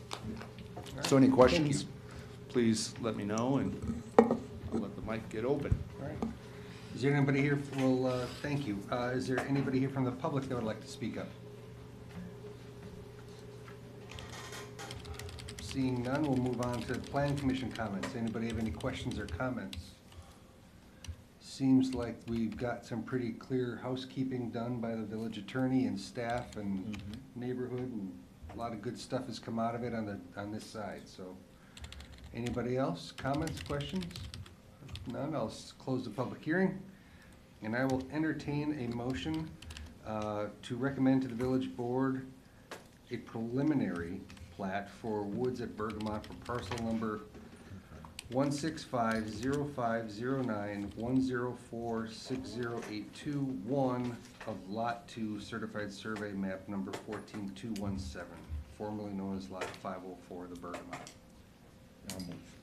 Moved by Randy, second by Eric. All those in favor signify by saying aye. Aye. All those opposed, motion carries. All right, then I will entertain a recommendation to the village board regarding the final plat for the same parcel. Anybody want to make that motion? I'll make it. All right, Randy's moved. Anybody want a second? Second. Eric, second. All those in favor signify by saying aye. Aye. All those opposed, motion carries. Item D, public hearing, discussion, and consider recommendations to the village board for the zoning of this same lot.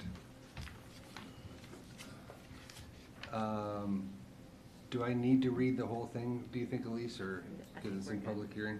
All right. So at this time, I will open the public hearing. Staff, Elise, would you like to give us any further feedback on this? Just that this change clarifies the lot size, and again, it will go from plan development that allow the flexibility for those more narrow condo lots to our standard SR3 larger lot, single family, which matches with the other lots here on Interlock. And otherwise, same background information that's just provided. Craig, would you like to say anything? How about the public? Anybody? We're flying through it now. All right, Plan Commission, do we have any questions or comments? Kind of the same thing?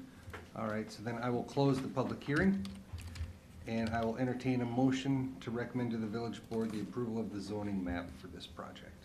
I'll move. Moved by Randy, second by Eric. All those in favor signify by saying aye. Aye. All those opposed, motion carries. Thank you. Moving on, item E, public hearing, discussion, and consider recommendation to the village board for a conditional use permit to allow an accessory structure greater than 1,000 square feet at 265 and 269 Park Street. Applicant is Michael Wernick. I hope I got that right. At this time, I will open the public hearing. Elise, would you like to give us a little bit of background on this? It seems pretty straightforward. Sure, yep. So this is a duplex property near the library on Park Street. Many of the duplexes on the street have two garages, one on each side of the duplex. Some are one car garages, some are two car garages. This particular duplex just has a garage for the western unit, would like to add one for the eastern unit. And our code limits accessory structures, so sheds, gazebos, detached garages, to a total of 1,000 square feet, regardless of it being a duplex property or a single-family home. So with the addition of a second garage, he would just be over that 1,000 square feet limit. 1,128 square feet approximately would be the total. So just doing conditional use permit, but I believe this is very consistent with what's shown here on the neighboring properties, and would be a nice addition to help the tenant there be able to store more of their materials and cars inside. Perfect. Michael, are you here? Would you like to say anything if you are? I'm here, but it's all self-explanatory. All right, thank you. Anybody else from the public like to speak on this one? Seeing none, Plan Commission, questions, comments? Again, seems pretty consistent with what's out there already. If anybody was wondering, setbacks will still have to be met with the building permit application process, so we're good on that. It's pretty straightforward, so. Anybody have questions? Seeing none, we'll close the public hearing. At this time, I'll entertain a possible recommendation to the village board regarding approval of a conditional use permit to allow an accessory structure greater than 1,000 square feet at 265 and 269 Park Street. So moved. So moved by Larry, second by? I'll second. By Randy. All those in favor signify by saying aye. Aye. All those opposed, motion carries. Item F, public hearing, discussion, and consider recommendation to the village board for a general development plan to allow for planned development zoning at the Bodie Howe? Is that right? Okay, didn't want to get it wrong. Bodie Howe Brewing Company, doing business as the Bodie, formerly known as the Bike and Brew at 201 Concord Drive. Applicant is JAD Partnership LLC. At this time, I will open the public hearing and have the floor passed over to Elise. All right, so I don't want to steal your thunder, you guys, so maybe once you guys come up and do your little dog and pony here, and then I'll add in all my notes on the GDP.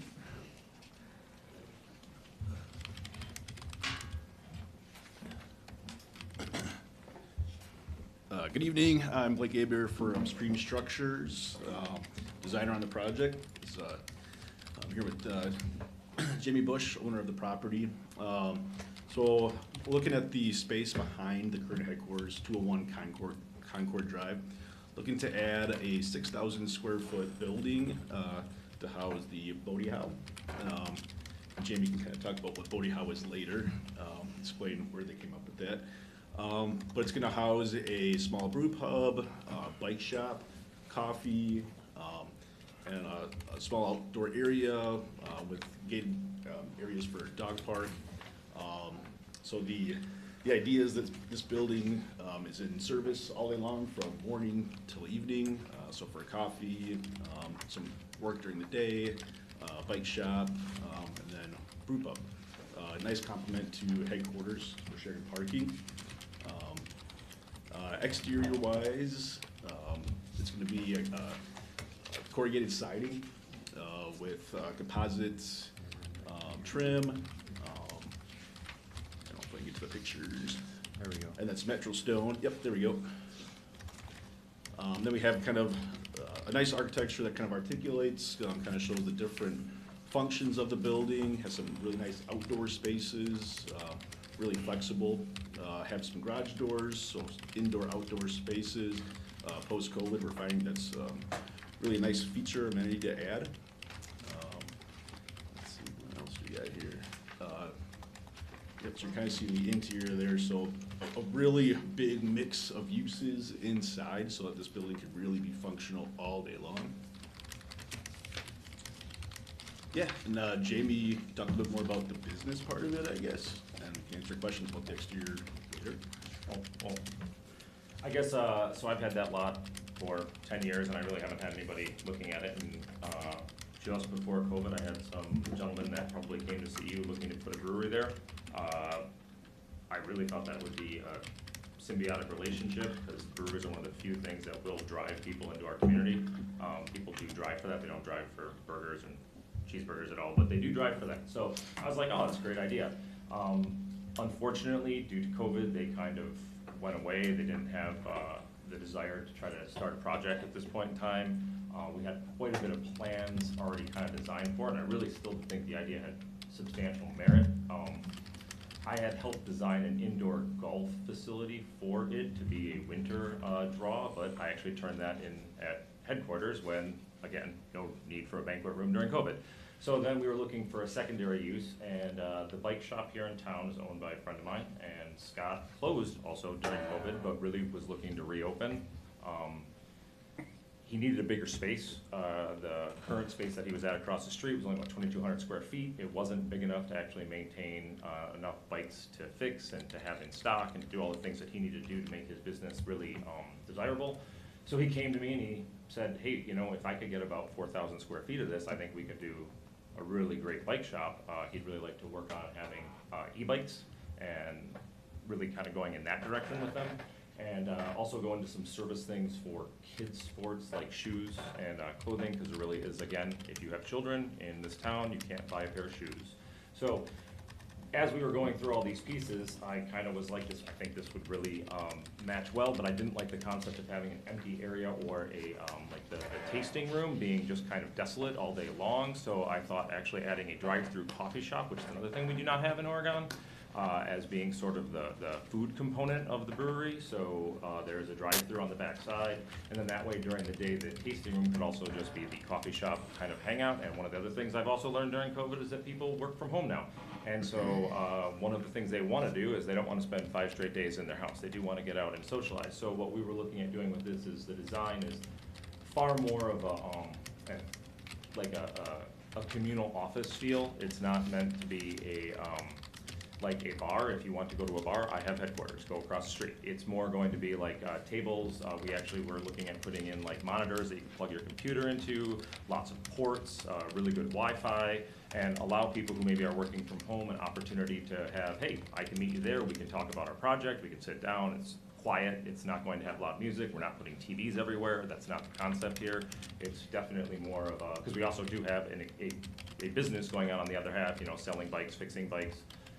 We even put the repair area around the bar so we could allow people to like learn about bike repair, because one of the things that I've done, and Jeff would know this, when we volunteer at the Oregon Kids Triathlon and fix bikes, people walk up and I put pedals back on people's bikes because they didn't know how to tighten them. And I mean, fixing chains and just basic bike maintenance. And as we are moving towards a lot more people realizing that gas is $5 a gallon, maybe they want to bike more, and they're going to put more wear on their bike. So anyway, we have a lot of, I think, really good uses that hit some demands that the community could use, and I think that they're pretty symbiotic with what we have across the street. And I don't know, so that's what we came out with. So I feel like is that enough dog and ponying?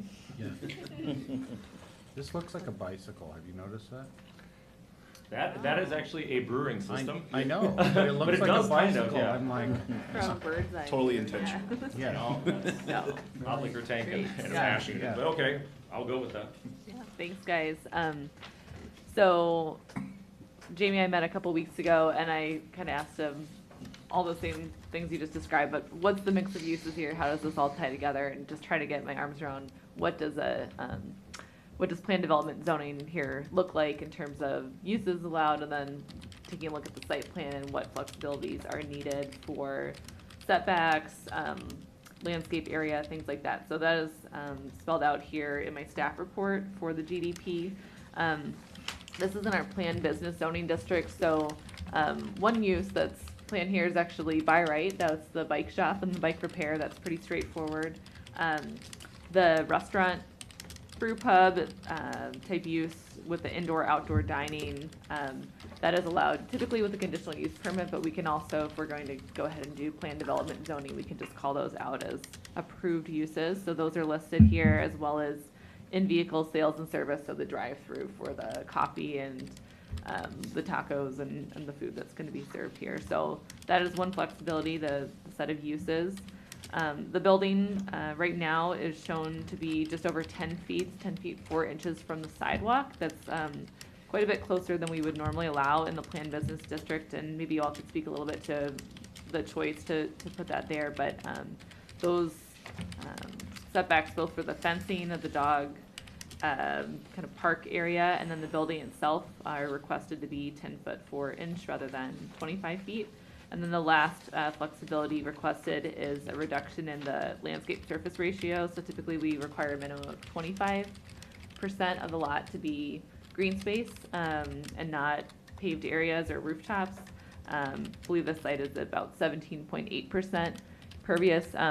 One nice thing that was mentioned is there's a lot of parking available and able to be shared with headquarters, and so they aren't really building quite as much parking as they would need if this was a standalone type project. And then an adjacent use, which I didn't really get into because it is on a separate parcel here, but Jeff has been working with Jamie on the stormwater management pond to the north here to function as a pump track, and you guys can do a way better job explaining what a pump track is than I can, but that does have, you know, that's green space not on the site but adjacent to it that will serve the public, but also people coming to, you know, check out a bike and test it out from the bike shop and enjoy the space outside. So anyway, those are the 4 flexibilities requested from the GDP.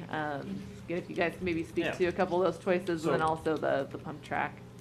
The original lot when purchased was all, including the stormwater detention pond, and then it was split off. To the east of our property is actually the village's stormwater detention pond, so it's not really something that people are like looking to look at. So as we slid the building down, it was more a matter of saying, like, does anybody, I mean, that's not something we were trying to like promote, I guess. So when we slid the building down, we were trying to kind of bring the 2 spaces together. So, I mean, that was more a matter of space for the bike shop when we actually looked at the actual, what he needed for storage and his issues that he had when he owned Oregon Bike and Skate, and how he had problems. And he said all the bike shops that he's worked in, he needed a minimum of this, and a lot of it is just for the storage and packaging of bikes that are being repaired or being built or doing all this, and that takes up quite a bit of kind of space. So that's, we extended the building down there and then put the dog area around it because we didn't need an entrance there. So we don't actually have any parking in front of the building, and I don't know what slide that's on. The north side, which is the current stormwater detention that Jeff and I have been talking about, lowering the level down to actually help with stormwater issues to the south of us that are actually causing, I mean, if you've driven by Foxborough, you'll see it's underwater, and it's, ours is fine, but if we could lower it down, we believe that we'll actually push a lot of that water through, and it will actually solve a lot of the village's problems with those getting filled up and then actually having to get head pressure to actually push that through. So this would be both, I mean, it would be a very good use for also for the village and not just for me. But that area when has been left to its own devices, and actually there was some question actually who owned it for a while, and Well, you own it. I do now. Yes. Now I've been yes. paying the taxes on it. I found that out. But at one point, Congratulations. it was written into the original owners that they were going to give it back to the village when they built a hotel on there. That never happened. So at one point, there was some thought that it actually was still the village's because it was written into that way, but it really wasn't because it wasn't sold and wasn't used that way. So now we're looking at cleaning it up. And one of the ways that we thought to clean it up would be to actually create a pump track. So a pump track is essentially a skate park for bikes. It is permeable surface, so it's just like graded dirt paths that kids can go up. They have berms. Actually, I don't know if you have one on there. There's one in Fitchburg and See if I can. the Aldous Leopold. If you look up Aldous Leopold pump track, it will show the one that's there. Theirs is paved. They don't have to be. Paving it, that's kind of what it does. So essentially it allows kids to just, or adults, anybody who wants, goes up and down, and they can basically get speed without pedaling. That's why it's called pump track. You do it by just adjusting how your body position is on your bike. We were looking at possibly making something like this with working with the village and actually connecting on Janesville, because that property to the east of us has some space that would also be utilized for this, or could be. Trying to make kind of a cooperation, and then potentially even then, once it's built, giving it back to the village as a park. I mean, lots of options here, but that's quite a bit of work to get that piece done. But in the end, what it would be would hopefully for the hundreds and hundreds of people that are moving in all these apartments to the north of us, to the east of us, and to the south of us, a potential place where they could go and do something outside and be active. So that's what Pump Track is. I'm not sure if I hit on all. Where did you say it was? Where was the one? Aldo Leopold.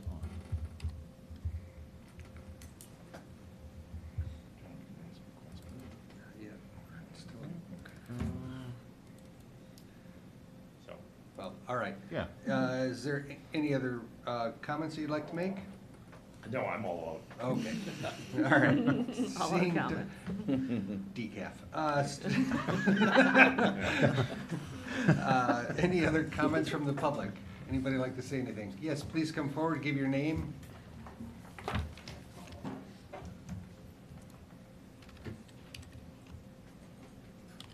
I'm Eleanor Russell, and I live in the condo directly across from where you want to put this building. The other night I went out when it was dark out, and I purposely left open the shade in my bedroom window and the shade on my deck door, patio door. And you could see right straight through my whole entire condo. So I would like to know what the operating hours you're going to have, and if it's going to be into the evening when it's dark.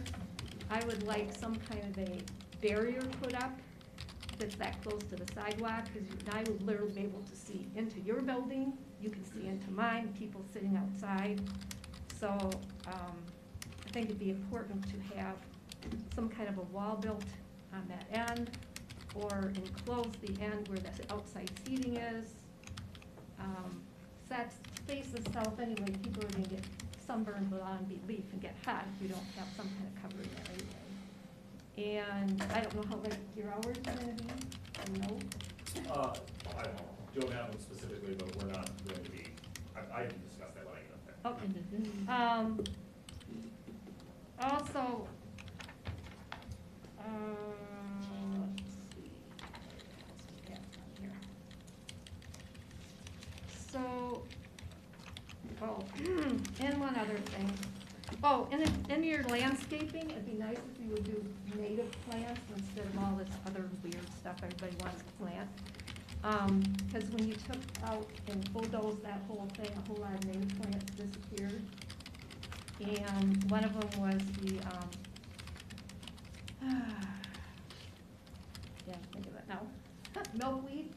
Well, there's 2 plants there now, but I know they're gonna disappear when you build. And for the butterflies. So if they could put some kind of milkweed back in when they did landscaping.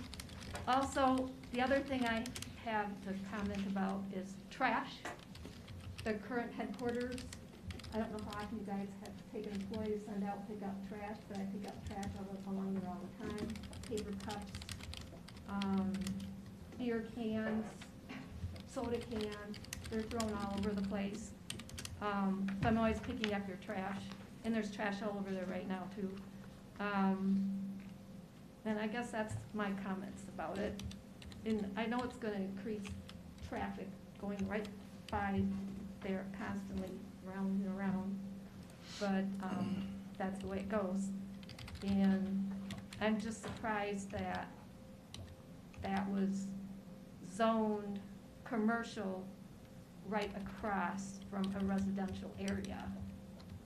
The headquarters is set way back, and, you know, they've got gas station and then the new pet store, so they don't really have residential close to them, but now when they put this in, they're gonna be sitting right along a whole line of condos there.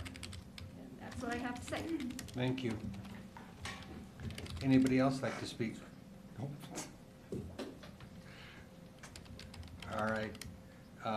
Would you can either come up now, or you can come up and answer questions then when the plan commission does it. Would you like to answer questions now? Well, I can speak to those, because there's a couple of them I can just solve. So, go ahead. Initially. If you look at the actual design, the entire, when I told you that we needed more storage, the entire south side of the building is, if you bring up the building, is actually a storage room. So there's not, I mean, there'll be windows in it in terms of like, for just aesthetics, but there will never be any people other than an employee pulling a box out of there, you know? So in terms of people being able to see from the south side of the building into another building. So that's what I'm saying, that's the south side of the building. So that is actually what is facing there. I mean, we'll obviously dress it up, but it's not going to have any people sitting there staring out across the street. And then there's the dog area. So again, people sitting within the parameters to be able to, like, looking down there. Yeah.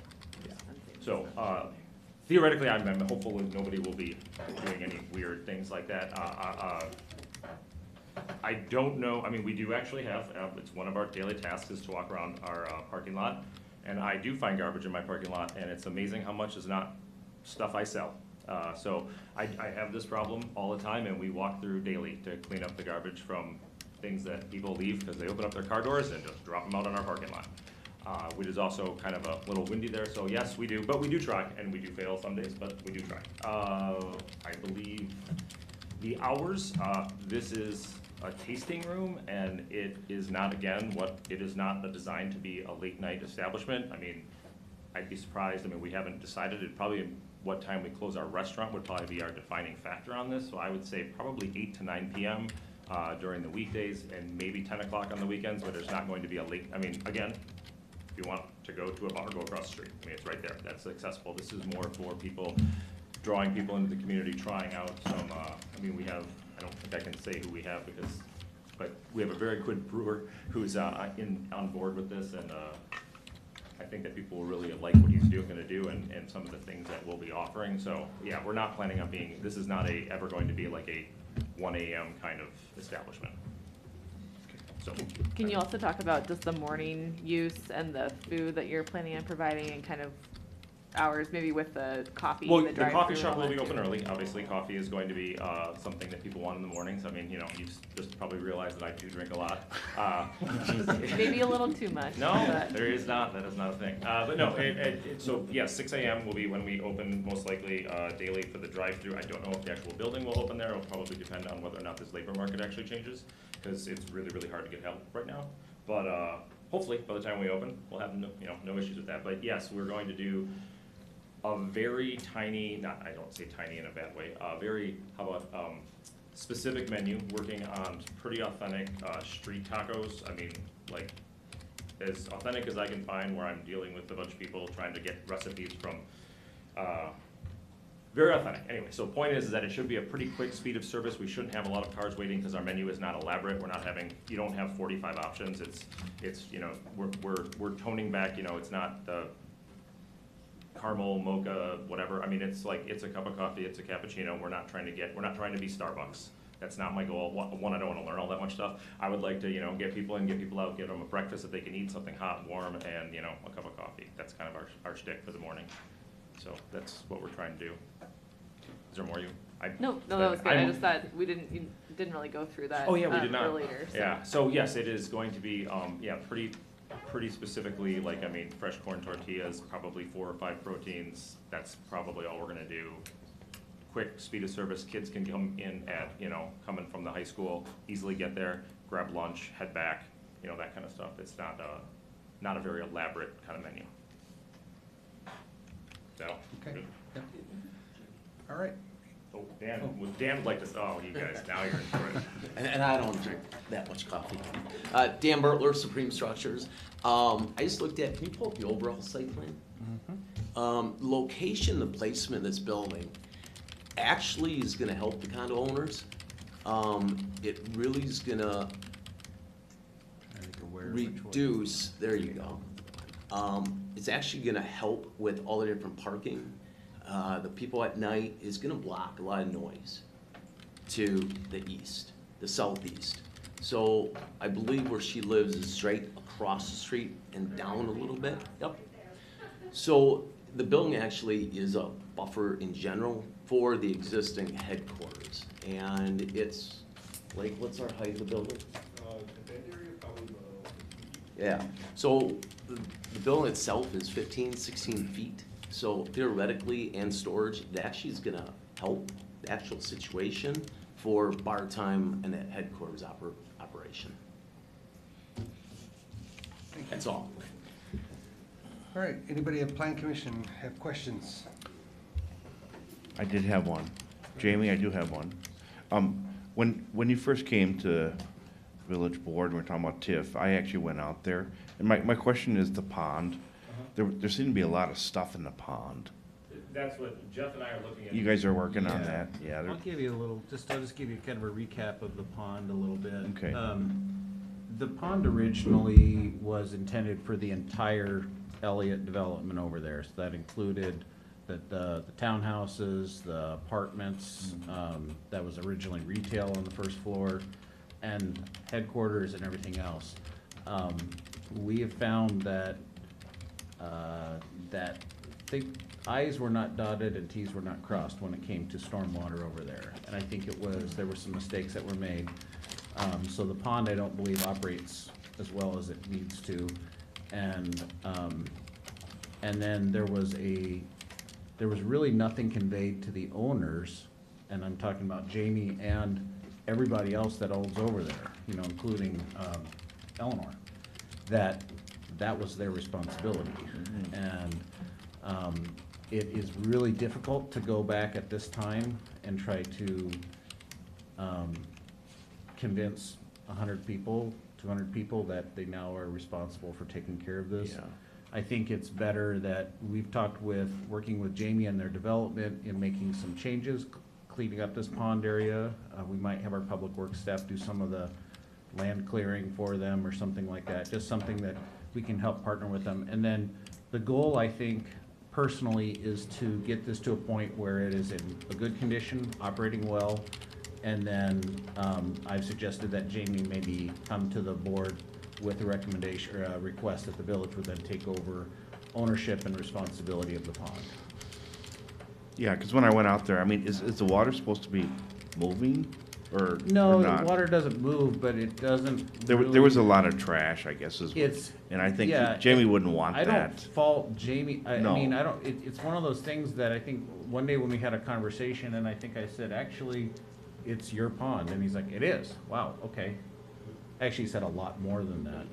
But, I did see a volleyball. Yeah. Well, those people, yeah. Yeah, but, so I look at this as an opportunity, and I spoke with Eleanor the other day too. I look at this as an opportunity where we can, as we make improvements, some of the final improvements over there, we can actually right some of the wrongs. And hopefully make something, and we're gonna have to talk about, we'll talk with the attorney and everything on the pump track idea. I think it's a fun idea.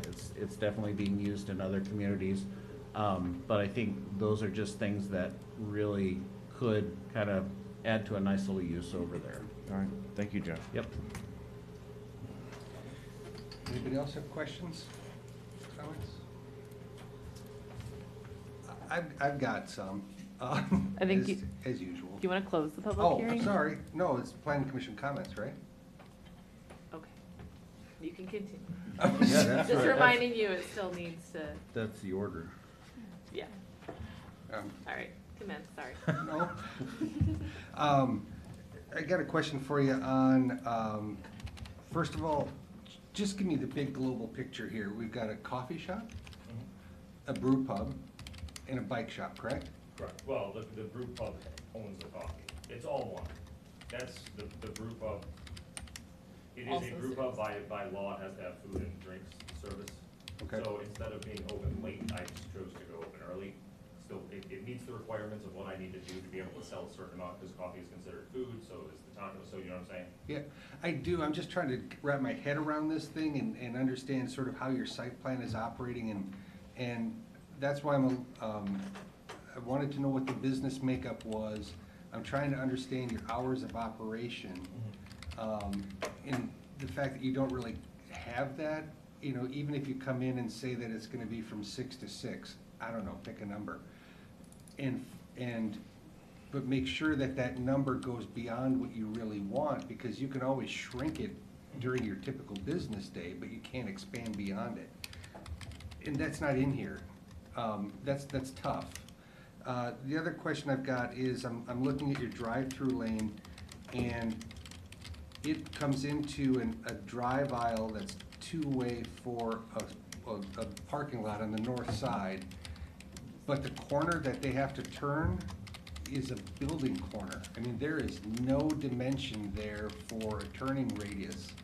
And the fact that we're already we have too much hardscape on this site, and you've got shared parking, and you're asking for a release on a setback to the front, where my head is at is, do we really need those 11 parking stalls on the north side?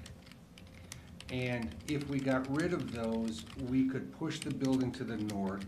We could create an easier drive aisle access exit for the people using the coffee shop drive-through window. and we could give a little bit more buffer on the front, get our pervious ratios back closer where they need to be, make exiting better, and then one thing I didn't notice on here, you've got a bike shop, but there's no bike parking. Well, it is, but it's inside the fence. So Okay. people, because people have expensive bikes and they wanna bring them in. Okay, but again, that's something that I'm struggling to find, and I do this. It's on the, I guess, I don't do this part of it, but yes, that is in the plan, is that there is that.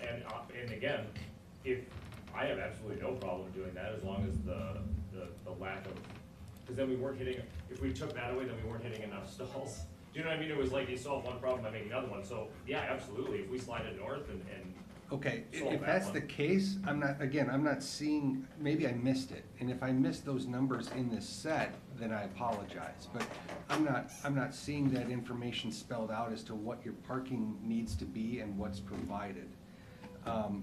So if that's the case, then no, we really can't unless you add that to one of the conditions of your process. Would one be more appealing to you? I don't make that call. That's something that you need to decide what's best for your interest and propose it, and then we can react to it. Yeah. There is a parking stall count on page 77 of the packet. It's the C100 sheet. I don't know off the top of my head what the exact calculation is with the square footage and then what headquarters has, but my feeling is they're more than meeting our minimums for kind of the restaurant bar type use.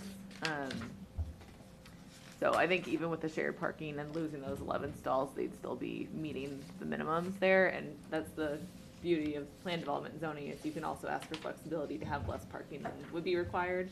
So I guess if you all are open, and we could have some more discussion about if that's a good move with moving the building back and getting rid of those stalls on the north side and smoothing that out, then we can make that adjustment. We'll have to come back and do a revision, clean up the GDP and the site plan so they can see how that's adjusted, but we could have that parking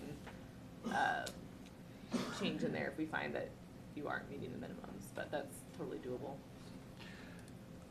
Something else that the neighbor brought up that I had written down here too, and it's a good one, is do you have trash on this, or will you be sharing trash with your facility? There's a shared trash. Okay, okay. What are you proposing for light fixtures? Exterior? Yes. We're matching the existing light fixtures that were installed at headquarters. Okay.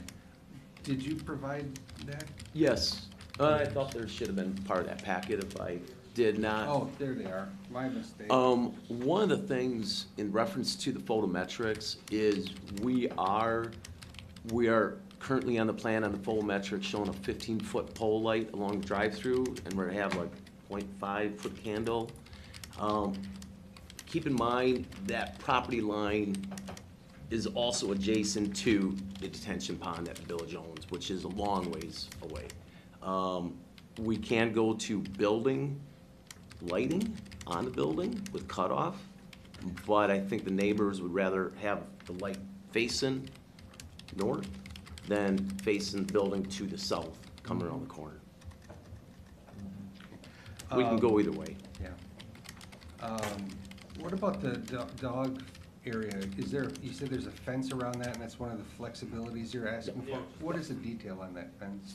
I believe you'll see a note on the landscape plan, and it's really just part of the patio. And all we're looking at is mimic the exact same type of fencing that we installed at headquarters. It would be your aluminum picket standard fence, and I did not provide a detail on that, but it's the aluminum fence. Is it just that area? It's just that little corner? square, yeah. It's not a true dog park, but if somebody wanted to bring their dog, let the dog out, it's who? I was doing the same thing. Who let the dog out? It's that, literally, that box. This right. There you go, yep. Yep. Except that this is not north, right? Did I say north? No, this is, we'll blame the landscape architects on that one. I think that's west. Yeah. Yep. Okay. All right, well, I like the building. I think the building is going in the right direction. I've got some concerns on the site that, well, we can discuss on our side, but I think it's a nice project that I think has some things that need to be fine-tuned, but that's that. Anybody else have any comments? Seeing none, we'll close the public hearing. Discussion and possible recommendation to the village board regarding the approval of the general development plan to allow planned development zoning at the Bodie Howe Brewing Company doing business as the Bodie, formerly known as Viking Brew, 201 Concord Drive. So I'll just come up and say it on the very front end. I think it's a good project. I just think that there's a lot of things that need to be fine-tuned before we should approve a GDP to the village board. I think we need to have some hours of operation. I think we need to have a little bit closer look at the drive aisle and the exiting for the parking, and maybe a tie together with the what's it, pump track? Pump track. You know, there's gonna be a symbiotic tie together with that. Maybe it's just as simple as a path, but I'm not seeing it here. There's some of those things that could make this, the little things are gonna make this project sing, I think. And I think that there's a good project in here. We're just not quite there yet. So my recommendation would be would it be to table it? So that they wouldn't have to go, because they don't want to deny it. Yeah, I think, I could double check with Martin, but, or Candy's back there too. Since we've held the public hearing, would we need to hold another one if the GDP was revised? Not if it's tabled. Well, did you actually close the hearing? I just did, yes. You did, okay, because you could keep the hearing open, you could table it, but if you're going to table it, you have to table it to a specific date. You can't. So could we reopen the public hearing and then make that? Just leave it open. Another thought would be, I mean, some of the specifics you're talking about are more SIP related, and we could approve the GDP and ask for more Yeah, that's an details to option. approve an SIP, which doesn't need another hearing, I don't think. Right, I think, well, one decision you all will need to make is if you wanna see that building shifted to the north and those parking spaces eliminated, that would change their flexibility that they're requesting for the setback for the fencing in the building. So that is a GDP level change. Yeah, I agree, and that's a good point. I just think that a lot of some of the, or not a lot, some of the flexibilities they're asking for can go away if we give them a chance to run at this again with some of the comments we've made. So with that being said, would there be, what is the appetite with the plan commission to go back in and open the public hearing and table this so they don't have to go all the way through this again? Does that seem? That's fine. Seem reasonable to people, or? I think you should do a motion to open it back. Okay, that's fair. That's fair. All right, John, I'll make a motion to open the public hearing again. Randy makes the Reopen. motion. Randy moves the motion. Is there a second? Second by Larry. All those in favor signify by saying aye. Aye.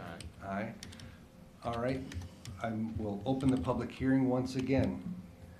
And do we want to table this at this time so that they can come back with an updated GDP? I think before we do that, I just wanna clarify, we have everything in the minutes, but do you all have enough direction from the planning commission that you understand what changes they'd like to see in more details, if you come back in our July meeting? Yeah. If we're good to lose those parking stalls, I can slide that building north. I can add more buffering for you. I can add additional landscaping. We hit a lot of Yes. opportunities right there. But that When changes. can you get me a plan, Dylan? Couple weeks. So Yeah. we'll be ready to go in 2 weeks. My surcharge is pretty much ready now. Time's of the essence. I do want to be in the ground by the latest, by August. I want to be moving dirt. Well, I think that we could probably, you know, with the comments that you've got, I think that we could maybe, could we do a GDP SIP next month?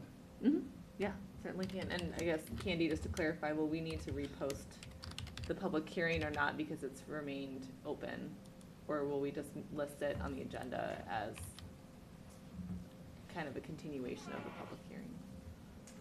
But we can decide that internally. That's just a timing thing about when we need to get things to the newspaper or neighbor letters. But we could definitely, I think, with the turnaround, and I just want to make sure we've got time to review it as staff so that the changes that you all have suggested are, you know, can make it back Something I'm here. gonna have to go back and check. I have a surcharge on for a certain footprint. By moving the building north, I gotta find my exact location of that surcharge and see what I might deal with on that additional 10 feet to the north.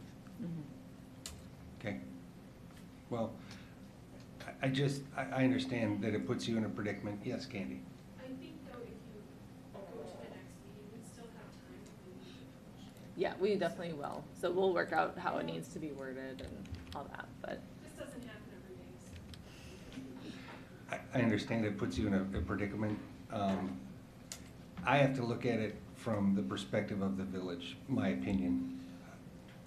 I want this to be a project that is in the best interest of the village long-term. And I think that we can get there by just making some simple modifications to it. And I'm sorry for what it does to your project. End of the day, we want a phenomenal project that is a huge asset for the village. I think my surcharge will be close because I over surcharged 10, 12 feet. If I slide it north, I'll probably be okay. And allows, like I said, additional landscaping and buffering that the neighbor is looking for. So we'll plan on keep on going ahead with comments made tonight. Okay. All right, then do we close it and then I think, move do we to just table? move Or to do we table? right now in the public hearing? Candy. Yeah, sorry. So. We're in, yeah, we're in the So- public hearing. Do we table it now or do we close the public hearing and table? I think we should keep the public hearing. Yeah. Right. Okay. So, Specific July meeting date. so that date is July 7th. So we'll need a motion to table the GDP item to July 7th. Somebody want to make that motion? I'll make that motion. Larry makes the motion, Scott seconded. Everybody understand what we're doing and why we're doing it? Yeah. Okay. All right, all those in favor signify by saying aye. Aye. All those opposed, motion carries. Thank you, I appreciate it. G. Yeah. So I think for G, you would just, yeah, we'll just postpone it. There's no public hearing or anything, so we'll just move that forward to the next meeting. All right, moving on. Item 12A, status of current and upcoming projects. Anything you want to give us a? Nope. Nope, okay, perfect. No, nothing current, nothing else. As we are made aware, the next meeting will be July 7th, which time we'll take this back up again, and then we also have August 4th. So put it on your calendars, tell the wife and kids. Planning staff meeting agendas. Anything anybody want to ask on those? No? Items for future meetings. Yep. I'll make anybody want to entertain a motion to adjourn? So moved by Scott, seconded by Randy. All those in favor signify by saying aye. Aye. All those opposed, motion carries. Thank you, everybody. Everything you always envisioned and more. It's interesting for sure. It's actually more exciting than.